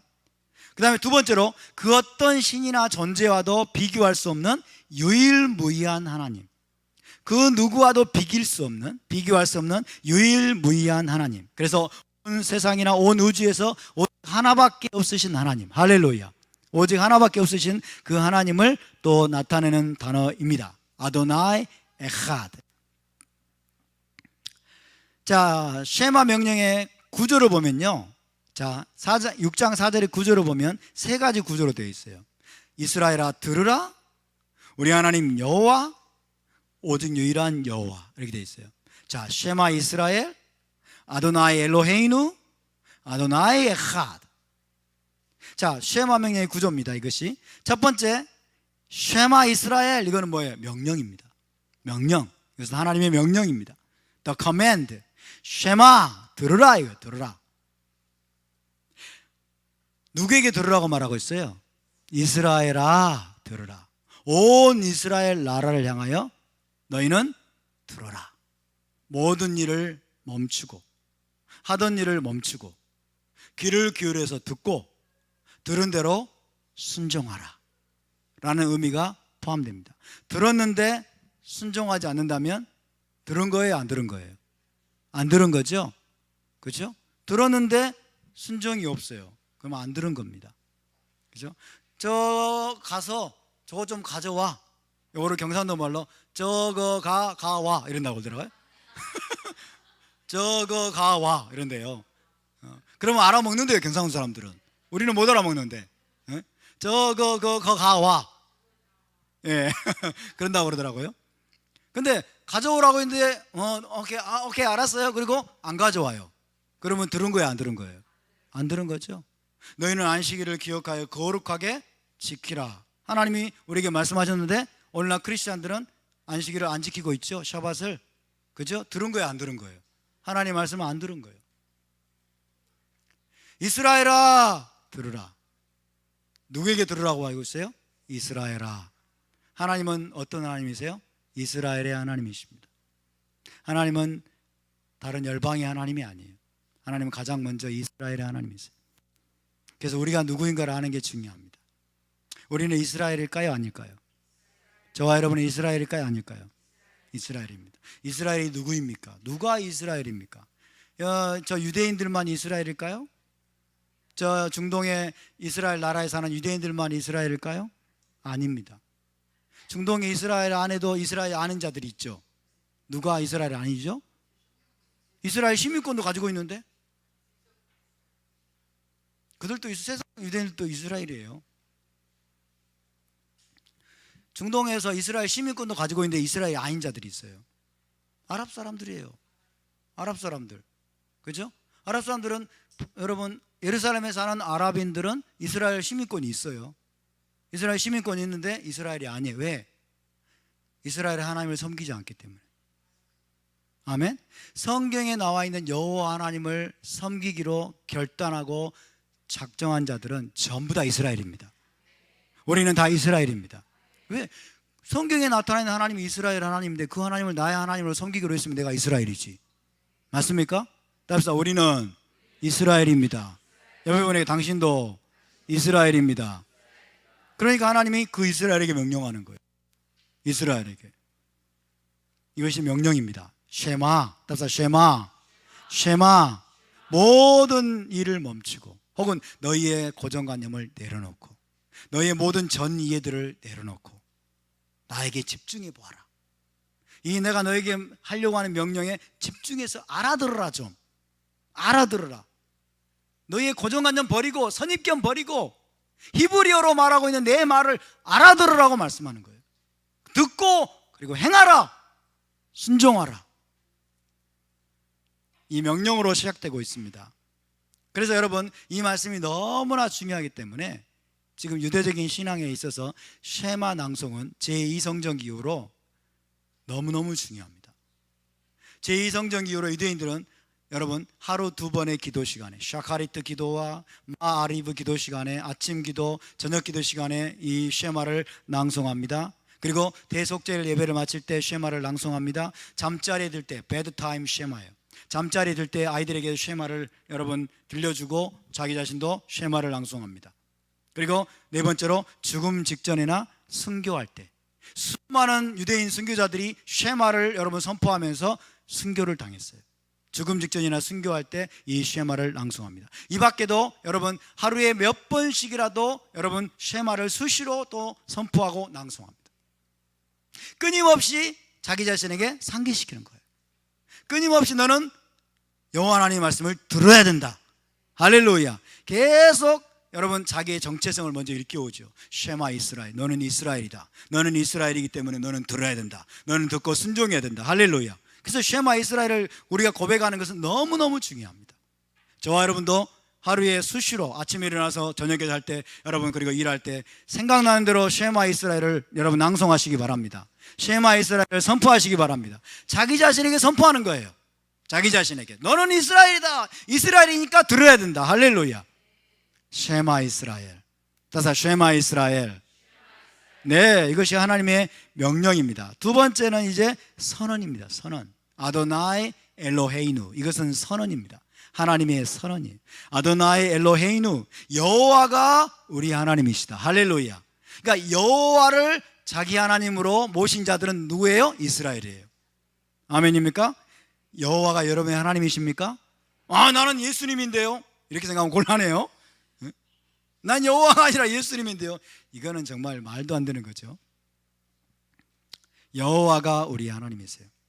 아브라함과 이삭과 야곱과 언약을 맺은 분이 여호와죠. 아브라함, 이삭, 야곱과 언약을 맺으신 그 여호와가, 애굽의 속박에서 건져내신 그 여호와가, 할렐루야, 예수와를 보내셔가지고 저와 여러분을 죄와 사망에서 건져내신 그 여호와가 우리 하나님이십니다. 이것이 하나님의 선언입니다. 이스라엘에게 하는 하나님의 선언이에요. 이스라엘아, 들어라. 들어야 될 이유가 뭔 줄 아느냐? 여호와가 너희 하나님이기 때문이다. 여호와가 너희 하나님이다. 여호와가 우리 하나님이시다. 이것이 바로 쉐마해야 될 핵심적인 이유입니다. 여호와가 누구십니까? 우리를 창조하신 분이십니다. 우리를 지으시고 우리를 부르신 분입니다. 우리와 언약을 체결하신 분입니다. 우리를 불타는 사랑으로 사랑하시는 분이시고 예수와 메시아를 보내주셨고 우리에게 죄사함과 구원과 영생을 주시는 분이 바로 여호와이십니다. 그 여호와가 우리 하나님이십니다. 답사 여호와 엘로헤이누, 아도나이 엘로헤이누. 여호와가 우리 하나님이십니다. 정말 여호와가 여러분의 하나님이십니까? 근데 왜 안 들으세요? 너무 이율배반적이잖아요. 오늘날 여러분 기독교가 크리스찬들이 여호와가 자기 하나님이라고 고백은 하지만 안 듣잖아요. 토라를 안 듣잖아요. 그죠? 어떻게 이게 이렇게 됐어요? 이게 바로 헬레니즘 때문에 그래요. 이게 대체 신학과 반유대주의의 여러분 위험성입니다. 도저히 불가능한 게 가능하게 돼버린 거예요. 도저히 있을 수 없는 일이 있게 돼버린 거예요. 여호와가 우리 하나님이라면 여러분 우리는 창세기부터 요한계시록 전체의 말씀을 들어야 됩니다. 창세기부터 요한계시록 성경 66권의 모든 말씀을 우리가 듣고 깨닫고 순종해야 될 줄로 믿습니다. 할렐루야.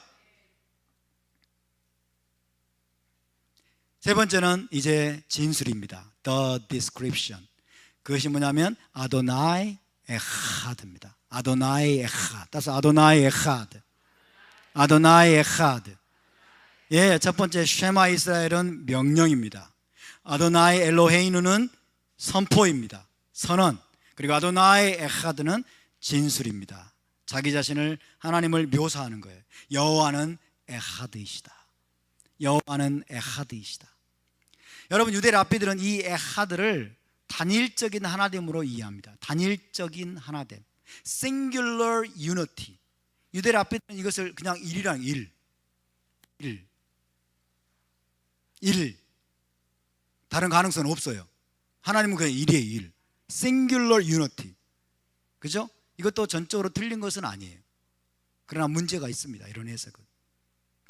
이 에하드를 여러분 에하드를 그냥 단일적인 일, 하나됨으로만 해석하면 여러 가지 성경의 구절들이 해석이 안 돼요. 해석이 안 되는 걸 유대 랍비들은 또 엉뚱하게 또 해석을 합니다. 그래서 이 아도나이 에하드, 이것이 바로 유일신론을 의미한다. 하나님은 딱 한 분이라는 거예요. 딱 한 분, 일이기 때문에 예수를 하나님으로 섬기는 것은 이거는 우상숭배라는 거예요. 이거 우상숭배라는 거죠. 이게 너무 고정관념이 깊어가지고 타협이 안 돼. 더 이상 사고의 진척이 이루어지질 않아요. 아까 제가 말씀드렸죠. 이 에하드는 singular unity가 아니고 뭐예요? composite unity, 복합적인 하나됨을 나타냅니다. 복합적인 하나됨. 다시 말하면 복합적인 하나님이 무슨 뜻이냐면 하나 이상의 실체들이 모여서 하나를 이루는 거예요. 이것을 말합니다. 자, 이 에하드는 단일적인 하나됨이 아니라 뭐라고요? 복합적인 하나됨. 복합적인 하나됨을 의미하는 것을 알 수 있습니다. 에하드. 따라서 에하드. 에하드. 다시 말하면 하나 이상의 실체가 모여서 하나를 이루는 것을 말합니다. 아버지와 아들과 성령이 하나일 수 있을까요? 예. 아버지와 아들과 성령이 하나라는 것은 유대 랍비들에게 있어서는 상상 불가예요. 무엇 때문에? 에하드라는 단어를 이들은 singular unity로 이해하고 있기 때문에. 그러나 여러분, 그것은 토라적이지 않습니다. 하나 이상의 실체가 모여서 하나를 이루는 것. 그래서 아버지와 아들과 성령이 에하드라는 것은 완벽히 성경적인 신론입니다. 이것은 다른 신을 숭배하는 것이 아닙니다. 예수와를 하나님으로 섬기는 것은 여러분 여호와 하나님을 놔두고 우리가 다른 신을 숭배하는 우상 숭배가 아닙니다. 그것이 결코 아니에요.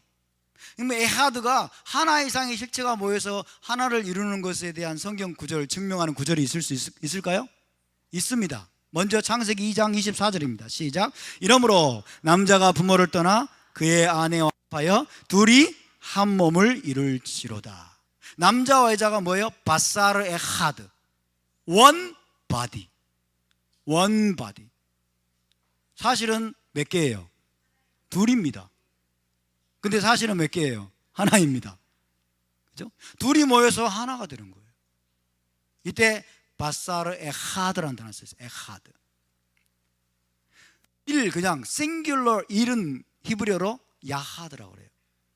야하드. 야히드인가? 야히드. 그런 단어가 있어요. 그것은 그냥 일을 나타내요. 그러나 에하드는 여러분 복합적인 하나됨을 나타낸다. 그래서 남자가 그의 아내와 합하여 둘이 모여서 하나를 이룬 것. 하나를 이루는 것. 사사기 20장 1절을 볼까요? 시작. 이에 모든 이스라엘 자손이 단에서부터 브엘세바까지와 길르앗 땅에서 나와서 그 회중이 일제히 미스바에서 여호와 앞에 모였으니 12지파가 모였어요. 모든 이스라엘 자손이. 근데 여기 일제히가 히브리어로 케이시 에하드. 한 사람처럼이에요. 한 사람처럼. 케이시 에하드. 12지파가 모인 온 이스라엘 자손이 모이는데 한 사람처럼, 한 사람으로서 그렇게 돼 있어요. 여호와 앞에 모였다. 하나 되어서 모였다 그랬어요. 요한복음 17장 22절. 요한복음은 유대적인 책일까요? 아닐까요? 유대적인 사고를 가진 유대인 사도가 쓴 책이죠.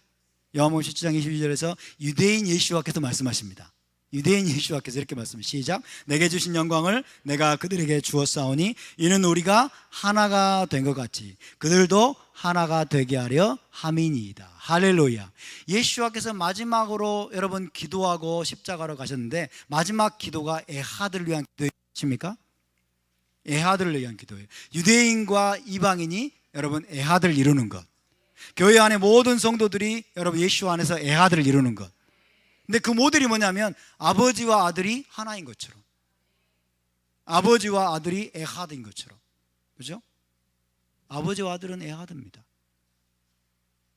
근데 아버지도 있고 아들도 있잖아요. 그러니까 잘못 생각하면 이게 우상숭배로 착각할 수 있어요. 그러나 하나님이 이것을 에하드라고 말합니다. 할렐루야. 여러분 이스라엘의 하나님은 여러분 토라 히브리어 성경에서 계시된 하나님은 아버지와 아들과 성령이 에하드이신 분입니다. 할렐루야. 그래서 여러분 창세기 1장에서 사람을 지으려고 할 때 하나님 뭐라고 말씀하세요? 우리가 우리의 모양대로 사람을 만들자 그러죠? 우리의 모양대로. 이때 왜 우리라고 그랬을까요? 아버지와 아들과 성령을 가리키는 거예요. 근데 유대인 랍비들은 뭐라고 해석한 줄 아세요? 천사들과 의논했다는 거예요. 천사들과 의논해서 우리가 그럼 우리는 천사들의 형상대로 지음받았나요? 말도 안 되는 거죠. 여러분 시편에 보면요 어떤 말씀이 있냐면 하나님이 인생들을 지으실 때 여러분 천사와 의논하지 아니하시고 이런 말씀이 나와요.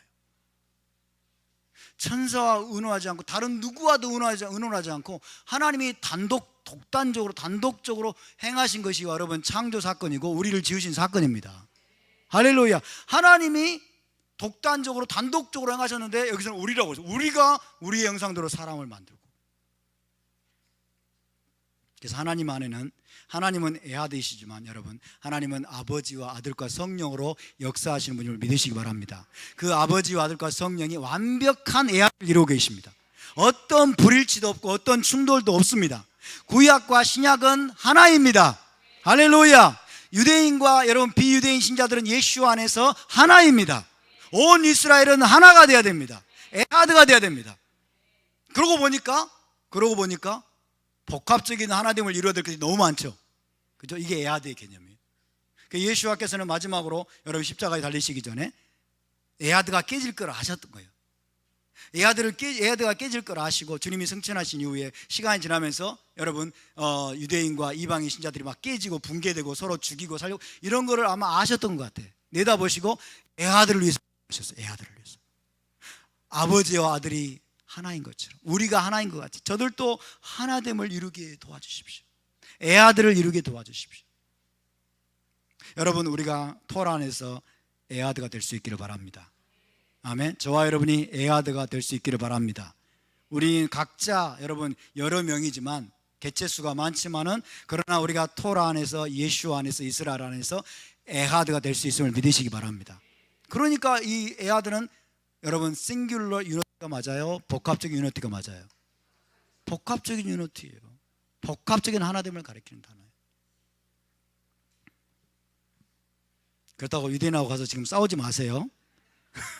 유대인들하고 가서 싸우면 안 됩니다. 못 알아들어요. 그리고 받아들이려고 하지 않아요.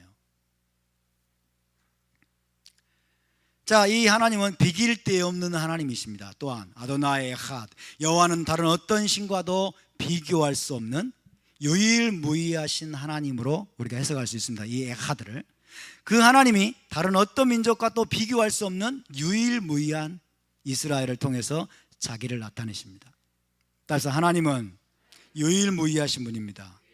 이스라엘도 유일무이한 존재입니다. 아멘. 하나님이 누구를 통해 자기를 나타내세요? 이스라엘 통해서 나타내세요. 이스라엘 통해서 자기를 계시하세요. 이스라엘 통해서 하나님은 열방을 구원하시고 열방을 하나님께로 이끄십니다. 아멘. 그러므로 이스라엘을 인정하지 않고 이스라엘을 사랑하지 않고 여러분 이스라엘을 축복하지 않고 이스라엘이 열리지 않은 사람들은 하나님 중심일까요? 아닐까요? 하나님 중심이 아니에요. 아무리 의도가 선해도 아무리 의도가 선하고 아무리 하나님 중심으로 살기를 원합니다, 하나님 중심으로 살게 해주십시오 라고 하더라도 이스라엘을 모르면, 이스라엘을 여러분 축복하지 않고 이스라엘을 미워하거나 반유대주의를 품고 있으면 그들은 하나님 중심의 삶을 사는 게 아니에요.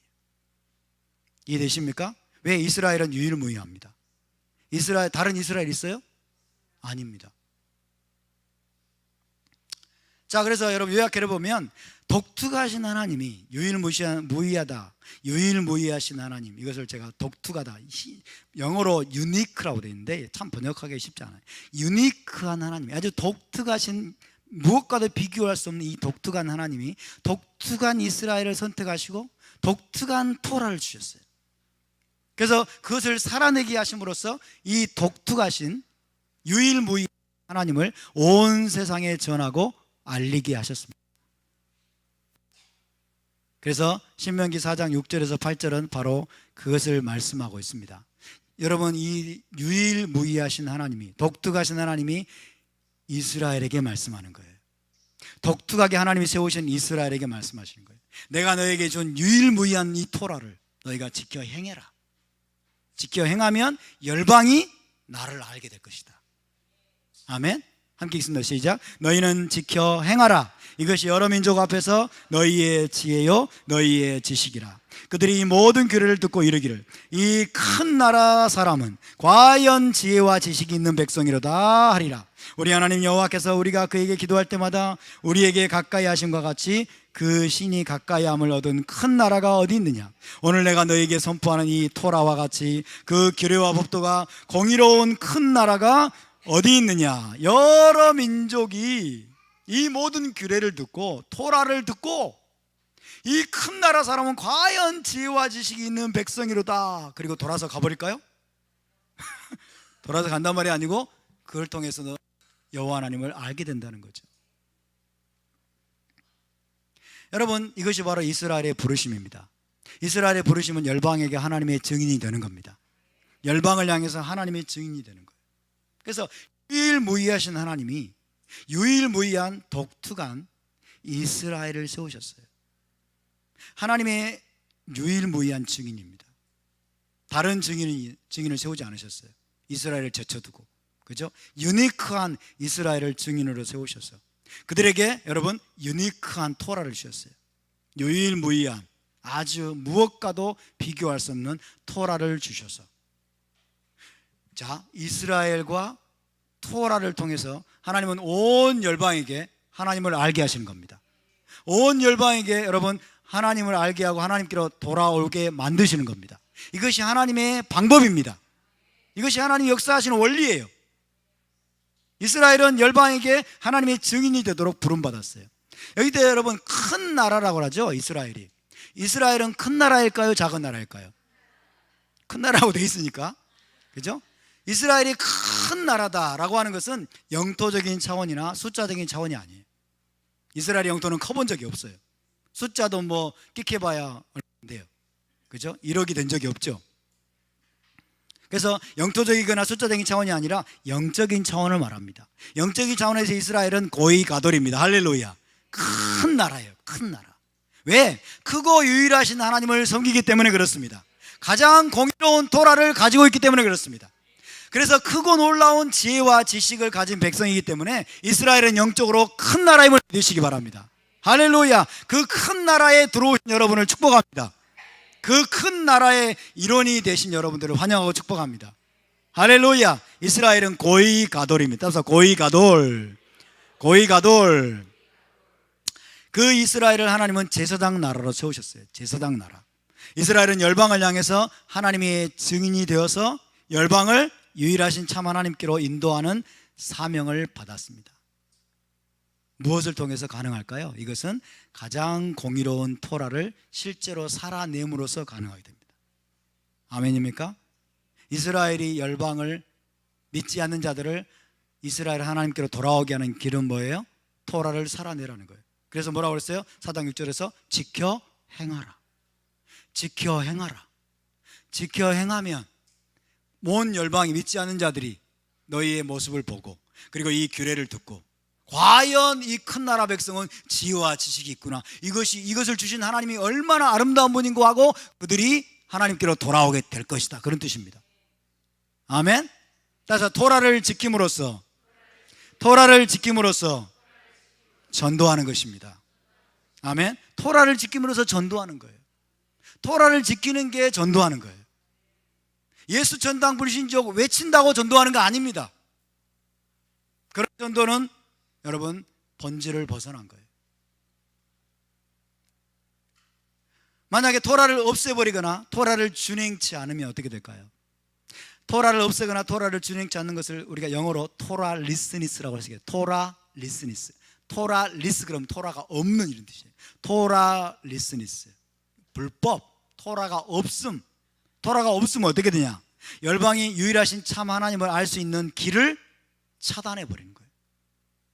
유일하신 참 하나님을 알 수 있는 길을 차단해. 믿지 않는 자들이 하나님을 알 수 있는 여러분 가장 확실하고 유일한 길은 토라를 보여주는 거예요.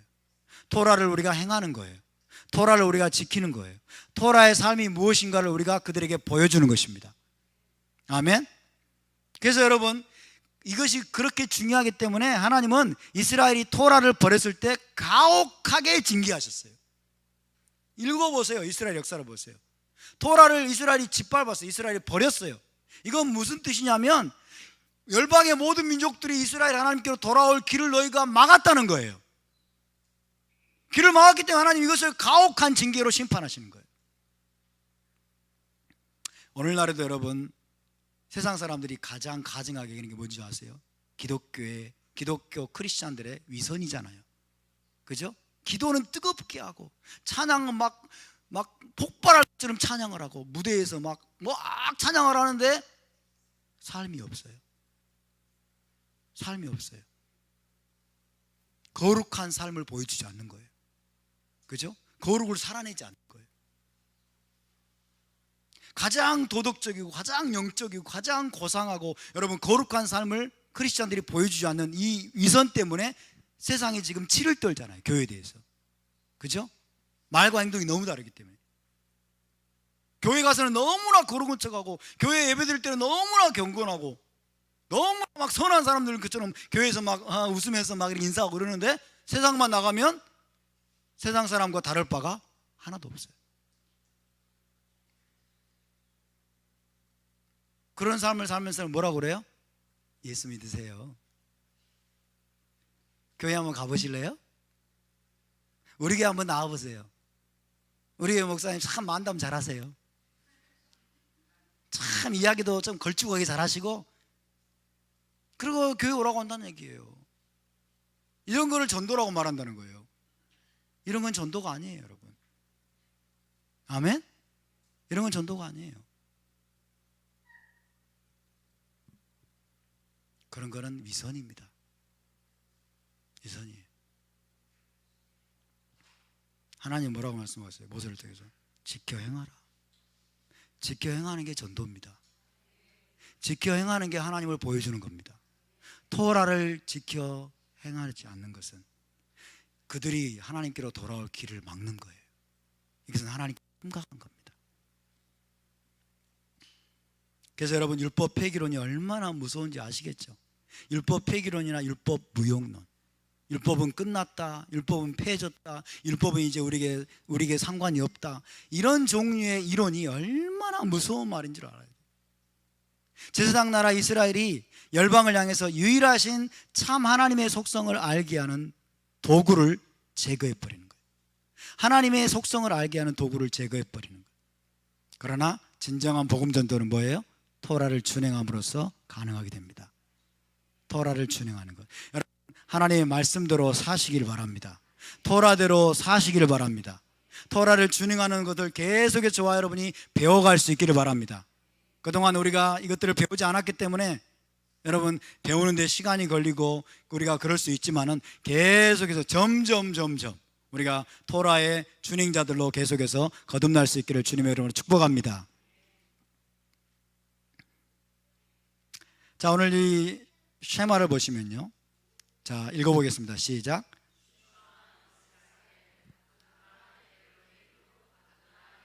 와, 한글이 없어도 이제 잘 읽으시네요. 한글이 없어도 읽으시는 수준까지 올라왔습니다. 와, 놀랍습니다. 다시 한번 읽습니다. 시작. 쉐마 이스라엘 아도나이 엘로헤이누 아도나이 에하드. 자, 그런데 좀 이상한 게 있죠. 여기 이게 뭐냐면 토라 스크롤에 쓰여져 있는 대로 제가 적어놓은 거예요. 토라 스크롤에는 이렇게 쓰여져 있어요. 쉐마 명령이 토라 스크롤에서 아인과 달렛이 큰 글자로 쓰여 있어요. 이게 절대로 우연이 아닙니다. 두 글자를 합하면 뭐가 되냐면 에드가 돼요. 에드 따라서 에드 증인이라는 거예요. 증인이라는 뜻이 됩니다. 그러니까 이스라엘이 열방에게 여호와 하나님의 증인으로 부름받았음을 강조하는 거예요. 그래서 이것들을 지속적으로 낭송할 때, 쉐마를 계속 고백하고 낭송할 때 에드를 기억하라는 거예요. 에드. 토라 스크롤에서 유대인들은 계속 읽잖아요, 그죠? 토라 스크롤에서 읽을 때만 이걸 보는 거예요. 그래서 쉐마를 선포할 때마다 너는 에드다, 너는 여호와 하나님의 증인이다. 할렐루야. 하나님의 증인이다. 이스라엘은 하나님의 증인이라는 거예요. 그래서 그것을 계속 낭송할 때마다 기억하고 상기시키는 거예요. 여러분, 여호와의 증인은 이단이 아닙니다.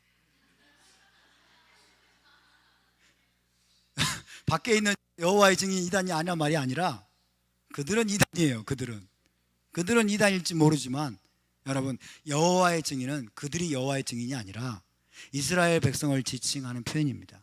이스라엘이 여호와의 증인입니다. 아멘. 이스라엘이 여호와 하나님을 온 열방에게 증거하는 증인이란 뜻입니다. 아멘. 그러니까 여호와의 증인이란 말이 도대체 어디서 왔느냐? 선지서에서. 자, 먼저는 토라에서, 그죠? 토라에서 지금 신명기에서 모세가 이스라엘 향해서 너희는 지켜 행하라 하면서 너희가 바로 여호와의 증인이라고 말하고 있는 거죠. 그것을 선지서가 분명하게 말씀하고 있어요. 이사야서 43장 10절을 읽습니다. 시작. 나 여호와가 말하노라 너희는 나의 증인 나의 종으로 택함을 입었나니 이는 너희가 나를 알고 믿으며 내가 그인 줄 깨닫게 하려 함이라. 나의 전에 지음을 받은 신이 없었느니라 나의 후에도 없으리라. 나 여호와가 말하노라 너희는 나의 증인이다. 할렐루야. 그는 여호와가 말하니까 누구의 증인이에요? 여호와의 증인이에요. 진짜 여호와의 증인은 누구예요? 이스라엘입니다. 따라서 우리는 여호와의 증인입니다. 여러분에게 당신도 여호와의 증인입니다. 아멘. 혹시 여호와의 증인이라고 와가지고 여러분에게 뭔가 이야기를 걸려고 하거든, 저리 가시오. 내가 진짜 여호와의 증인이야. 그러세요. 내가 진짜 여호와의, 당신 이스라엘 알아? 이스라엘 모르면 여호와의 증인 아니야. 여러분, 이스라엘이 진짜 여호와의 증인입니다. 아멘. 이사야 44장 12절에 시작. 내가 알려주었으며 구원하였으며 보였고 너희 중에 다른 신이 없었나니 그러므로 너희는 나의 증인이요 나는 하나님이니라 여호와의 말씀이니라. 내가 이스라엘에게 알려주었다. 그 다음에 구원하였다. 그리고 보여주었다. 그럴 때 너희 중에 다른 신이 없었다. 그러므로 너희는 나의 증인이라는 거예요.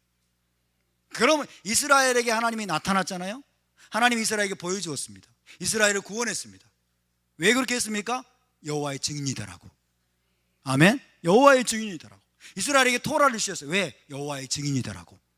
그들을 지켜 행함으로써 열방에게 여호와의 증인이 되도록 하나님이 여러분 그렇게 하신 것입니다. 따라서 이스라엘은 여호와의 증인이 되어야 됩니다. 할렐루야.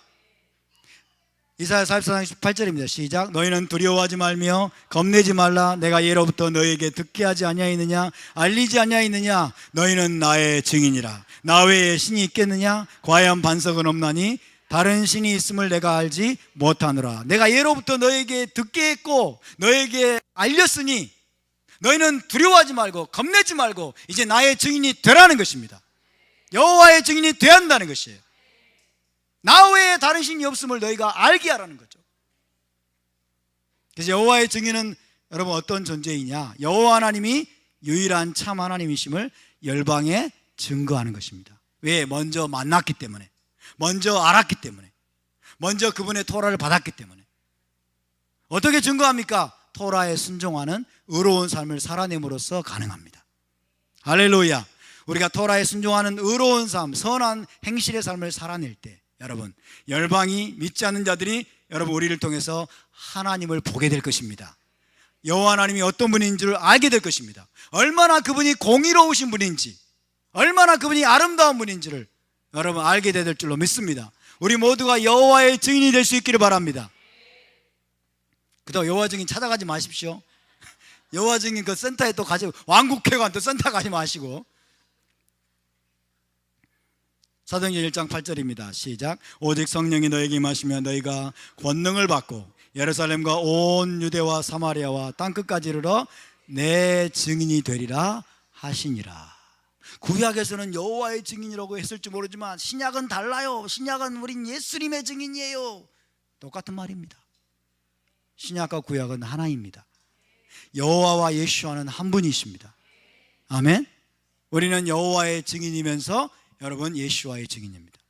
여러분 이사야서 말씀을 알고 있는 사도들에게 한 말이잖아요. 이사야서 말씀을 익히 알고 있는 유대인 사도들에게 예수께서 말씀하시는 거예요. 그죠? 자기들이 여호와의 증인이라는 사실을 알고 있는 유대인 사도들에게 너희는 이제 예수와의 증인이라고 말씀하고 있는 거예요. 무슨 말입니까? 여호와의 증인이 될 수 있는 진짜 확실한 길은 예수와의 증인이 되는 길이라는 뜻이에요. 할렐루야. 그래서 여러분, 예수와의 증인이 된다고 하는 것은 모든 참된 이스라엘은 여호와의 증인인 동시에 예수와의 증인이 되어야 된다는 거예요. 우리가 예수와의 증인이 될 때 우리는 여호와의 증인이 되는 것을 믿으시기 바랍니다. 예수와의 증인으로 살아갈 때 우리는 여호와의 증인이 되는 거예요. 토라를 살아내는 가운데 예수와께서 이스라엘의 메시아이시고 열방의 구원자이심을 증거하는 것이 또한 예수와의 증인의 삶을 사는 것입니다. 아멘입니까? 그래서 우리의 사명은 무엇입니까? 이스라엘의 메시아이신 예수와의 제자가 되고 그분을 증거하는 것. 이것이 첫 번째죠. 그죠? 예수와의 제자가 되고 그분을 증거하는 예수와의 제자가 되는, 예수와의 증인이 되는 것입니다. 그러나 여러분, 그것만이 아니라 가장 공의로운 하나님의 나라의 법도인 토라를 배우고 토라를 준행하고 부지런히 가르치고 전수하는 것입니다. 아멘. 이것이 여호와의 증인 그리고 예수와의 증인이 되는 것입니다. 토라 배우시겠습니까? 토라를 살아내시겠습니까? 준행하시겠습니까? 할렐루야. 토라를 이제 배우기 시작하는 분들은 이렇게 생각했을 때 너무 어렵네. 이렇게. 너무 어렵네. 앞에서 목사님 무슨 말인지 나 도무지 모르겠어. 그렇게 생각하시는 분이 있을지 모르겠어요. 그럴지라도 늦었다고 생각할 때가 가장 빠른 때입니다. 아멘. 늦었다고 생각할 때가 가장 빠른 때. 우리가 배우려고만 한다면 여러분, 하나님이 길을 열어주실 것입니다. 우리가 배우고자만 한다면 도울 분들이 주변에 많이 있을 것입니다. 할렐루야. 우리는 토라를 배워야 되고 예수와를 알아야 됩니다. 토라를 배울 때 예수와를 가장 잘 알 수 있습니다. 그럴 때 우리는 여호와의 증인이 되고 예수와의 증인으로서 우리의 사명을 감당할 수 있게 될 것입니다. 할렐루야. 다 끝난 줄 알았더니 하나가 더 있네요. 자, 하나님 다섯 번째로 신실하신 하나님이십니다. 다섯 번째, 신실하신 하나님. 히브리어로 엘네만, 따라서 엘네만, 엘네만, 신실하신 하나님. 첫 번째가 뭐예요? 에시오클라, 따라서 에시오클라, 에시오클라. 두 번째가 뭐예요? 엘칸나, 엘칸나. 세 번째는 엘라훔. 해보세요. 엘라훔. 자꾸 입이 좀 풀려야 돼요. 엘라훔. 네 번째는 아도나이 에하드, 아도나이 에하드. 다섯 번째 엘네만, 따라서 엘네만. 네만이라는 단어가 신실한 이런 뜻입니다. 자, 7장 9절입니다. 시작. 그런즉 너는 알라 오직 내 하나님 여호와는 하나님이시요 신실하신 하나님이시라. 그를 사랑하고 그의 계명을 지키는 자에게는 천대까지 그의 언약을 이행하시며 인애를 베푸시되. 할렐루야. 그러니까 우리는 그를 사랑하고 그의 계명을 지키는 삶을 살면 됩니다. 할렐루야. 끝. 이제 더 설명 필요합니까? 그를 사랑하고 그의 계명을 지키는 자에게 하나님이 신실하게 언약을 행하신다는데, 그죠? 그의 계명을 지키면 돼요. 빨리빨리 하겠습니다. 자, 신실하신 하나님은 언약을 충실하게 이행하시는 하나님이라는 뜻이에요. 그를 사랑하고 계명을 지키는 자에게는 축복과 상급을 주시고, 그를 미워하여 계명을 저버리는 자에게는 가만히 놔두는 것이 아니라 징계와 저주를 쏟으시는 분이에요. 징계와 저주를 여러분 쏟으시는 것도 신실하신 거예요. 아멘. 우리가 언약을 지키지 않고 토라를 지키지 않을 때 하나님이 고난과 환난의 불을 여러분 보내시는 것도 신실하심입니다. 여러분, 이스라엘에게는 크게 두 언약이 있습니다. 첫 번째 아브라함 언약이 있죠. 아브라함 언약, 이것은 무조건적 언약입니다. 무조건적으로 아브라함을 찾아오셔가지고 자손과 번성과 기업의 약속을 주신 언약입니다. 그래서 이스라엘이 선택받고 구원받은 것은 무조건적인 약속, 하나님의 은혜로 된 것입니다. 우리가 구원받은 것은 하나님의 은혜로 된 것입니다. 그러나 두 번째 언약이 있습니다. 시내산 언약. 따라서 시내산 언약. 시내산 언약은 조건적인 언약입니다. 조건적인 언약은 뭐냐? 이스라엘의 순종에 따라서 축복이냐 저주냐가 결정되는 거예요. 이스라엘의 순종에 따라서 가나안 땅에 들어가느냐 못 들어가느냐가 결정되는 겁니다. 그러면 둘 중에 어떤 겁니까? 둘 중 하나를 선택해야 되지 않겠습니까? 아니요, 둘 다입니다. 할렐루야. 우리는 둘 다 붙잡아야 됩니다. 왜? 둘 다 하나님의 말씀이기 때문에. 먼저는 우리가 구원받은 것, 죄사함 받은 것, 여러분 먼저는 무조건적인 하나님의 은혜로 된 것을 믿으시기 바랍니다. 예수와를 통해서 십자가의 공로로 우리가 무조건적인 은혜로 구원받았어요. 그럼 그게 전부냐? 아닙니다. 하나님의 원리는 똑같습니다. 우리에게는 신에서 언약이 필요합니다. 토라가 필요합니다. 토라는 우리에게 순종을 요구합니다. 할렐루야. 너희가 순종하지 않으면, 너희가 토라를 준행하지 않으면, 하나님의 뜻대로 행하지 않으면 천국에 결단코 들어갈 수 없느니라. 하나님은 지금도 이 두 언약에 신실하신 분이십니다. 그래서 우리의 몫은 무엇일까요? 우리가 해야 될 일은 이 두 언약을 끝까지 붙드는 거예요. 이 두 언약을 붙들고 언약의 신실한 삶으로 하나님께 응답하는 것입니다. 하나님이 우리를, 여러분, 쉬지 않고 우리를 찾아오시고 우리에게 엄청난 사랑을 쏟아부으십니다. 저와 여러분도 전적인 사랑으로 그분께 응답할 수 있기를 바랍니다. 하나님을 사랑하는 것은 그의 계명을 지키는 것입니다. 나를 사랑하고 나의 계명을 지키는 자에게는 천대까지 은혜를 베푸느니라. 하나님을 사랑하는 것은 그의 계명을 지키는 것입니다. 오늘 이 바에탄 안에 계시된 하나님, 이 5가지 하나님을 우리가, 이것이 전부는 아닙니다만 오늘 우리가 중요하게 붙잡아야 될 이 말씀들입니다. 이 말씀에 따라서 우리가, 여러분, 다시 한번 쉐마를 기억합시다. 쉐마 이스라엘, 이스라엘아 들으라, 내 하나님, 우리 하나님 여호와는 오직 유일한 하나님이시니, 그 다음에 너는 마음을 다하고 목숨을 다하고 힘을 다하여 내 하나님 여호와를 사랑하라. 마음을 다하고 목숨을 다하고 힘을 다해서 뭐 하라고요? 뭐 하라고요? 다른 말로 바꾸면 계명을 지키라는 거예요. 토라를 지키라는 거예요. 토라를 지키고 계명을 지켜 행하는 삶에 너희의 온 마음을 쏟아부어라. 너희의 모든 힘을 쏟아부어라. 너희의 목숨을 들여라. 할렐루야. 이것이 오늘 파라샤의 전부입니다. 이것이 성경 전체에서 가장 중요한, 여러분, 내용입니다. 우리 함께 일어나서 기도하고 오늘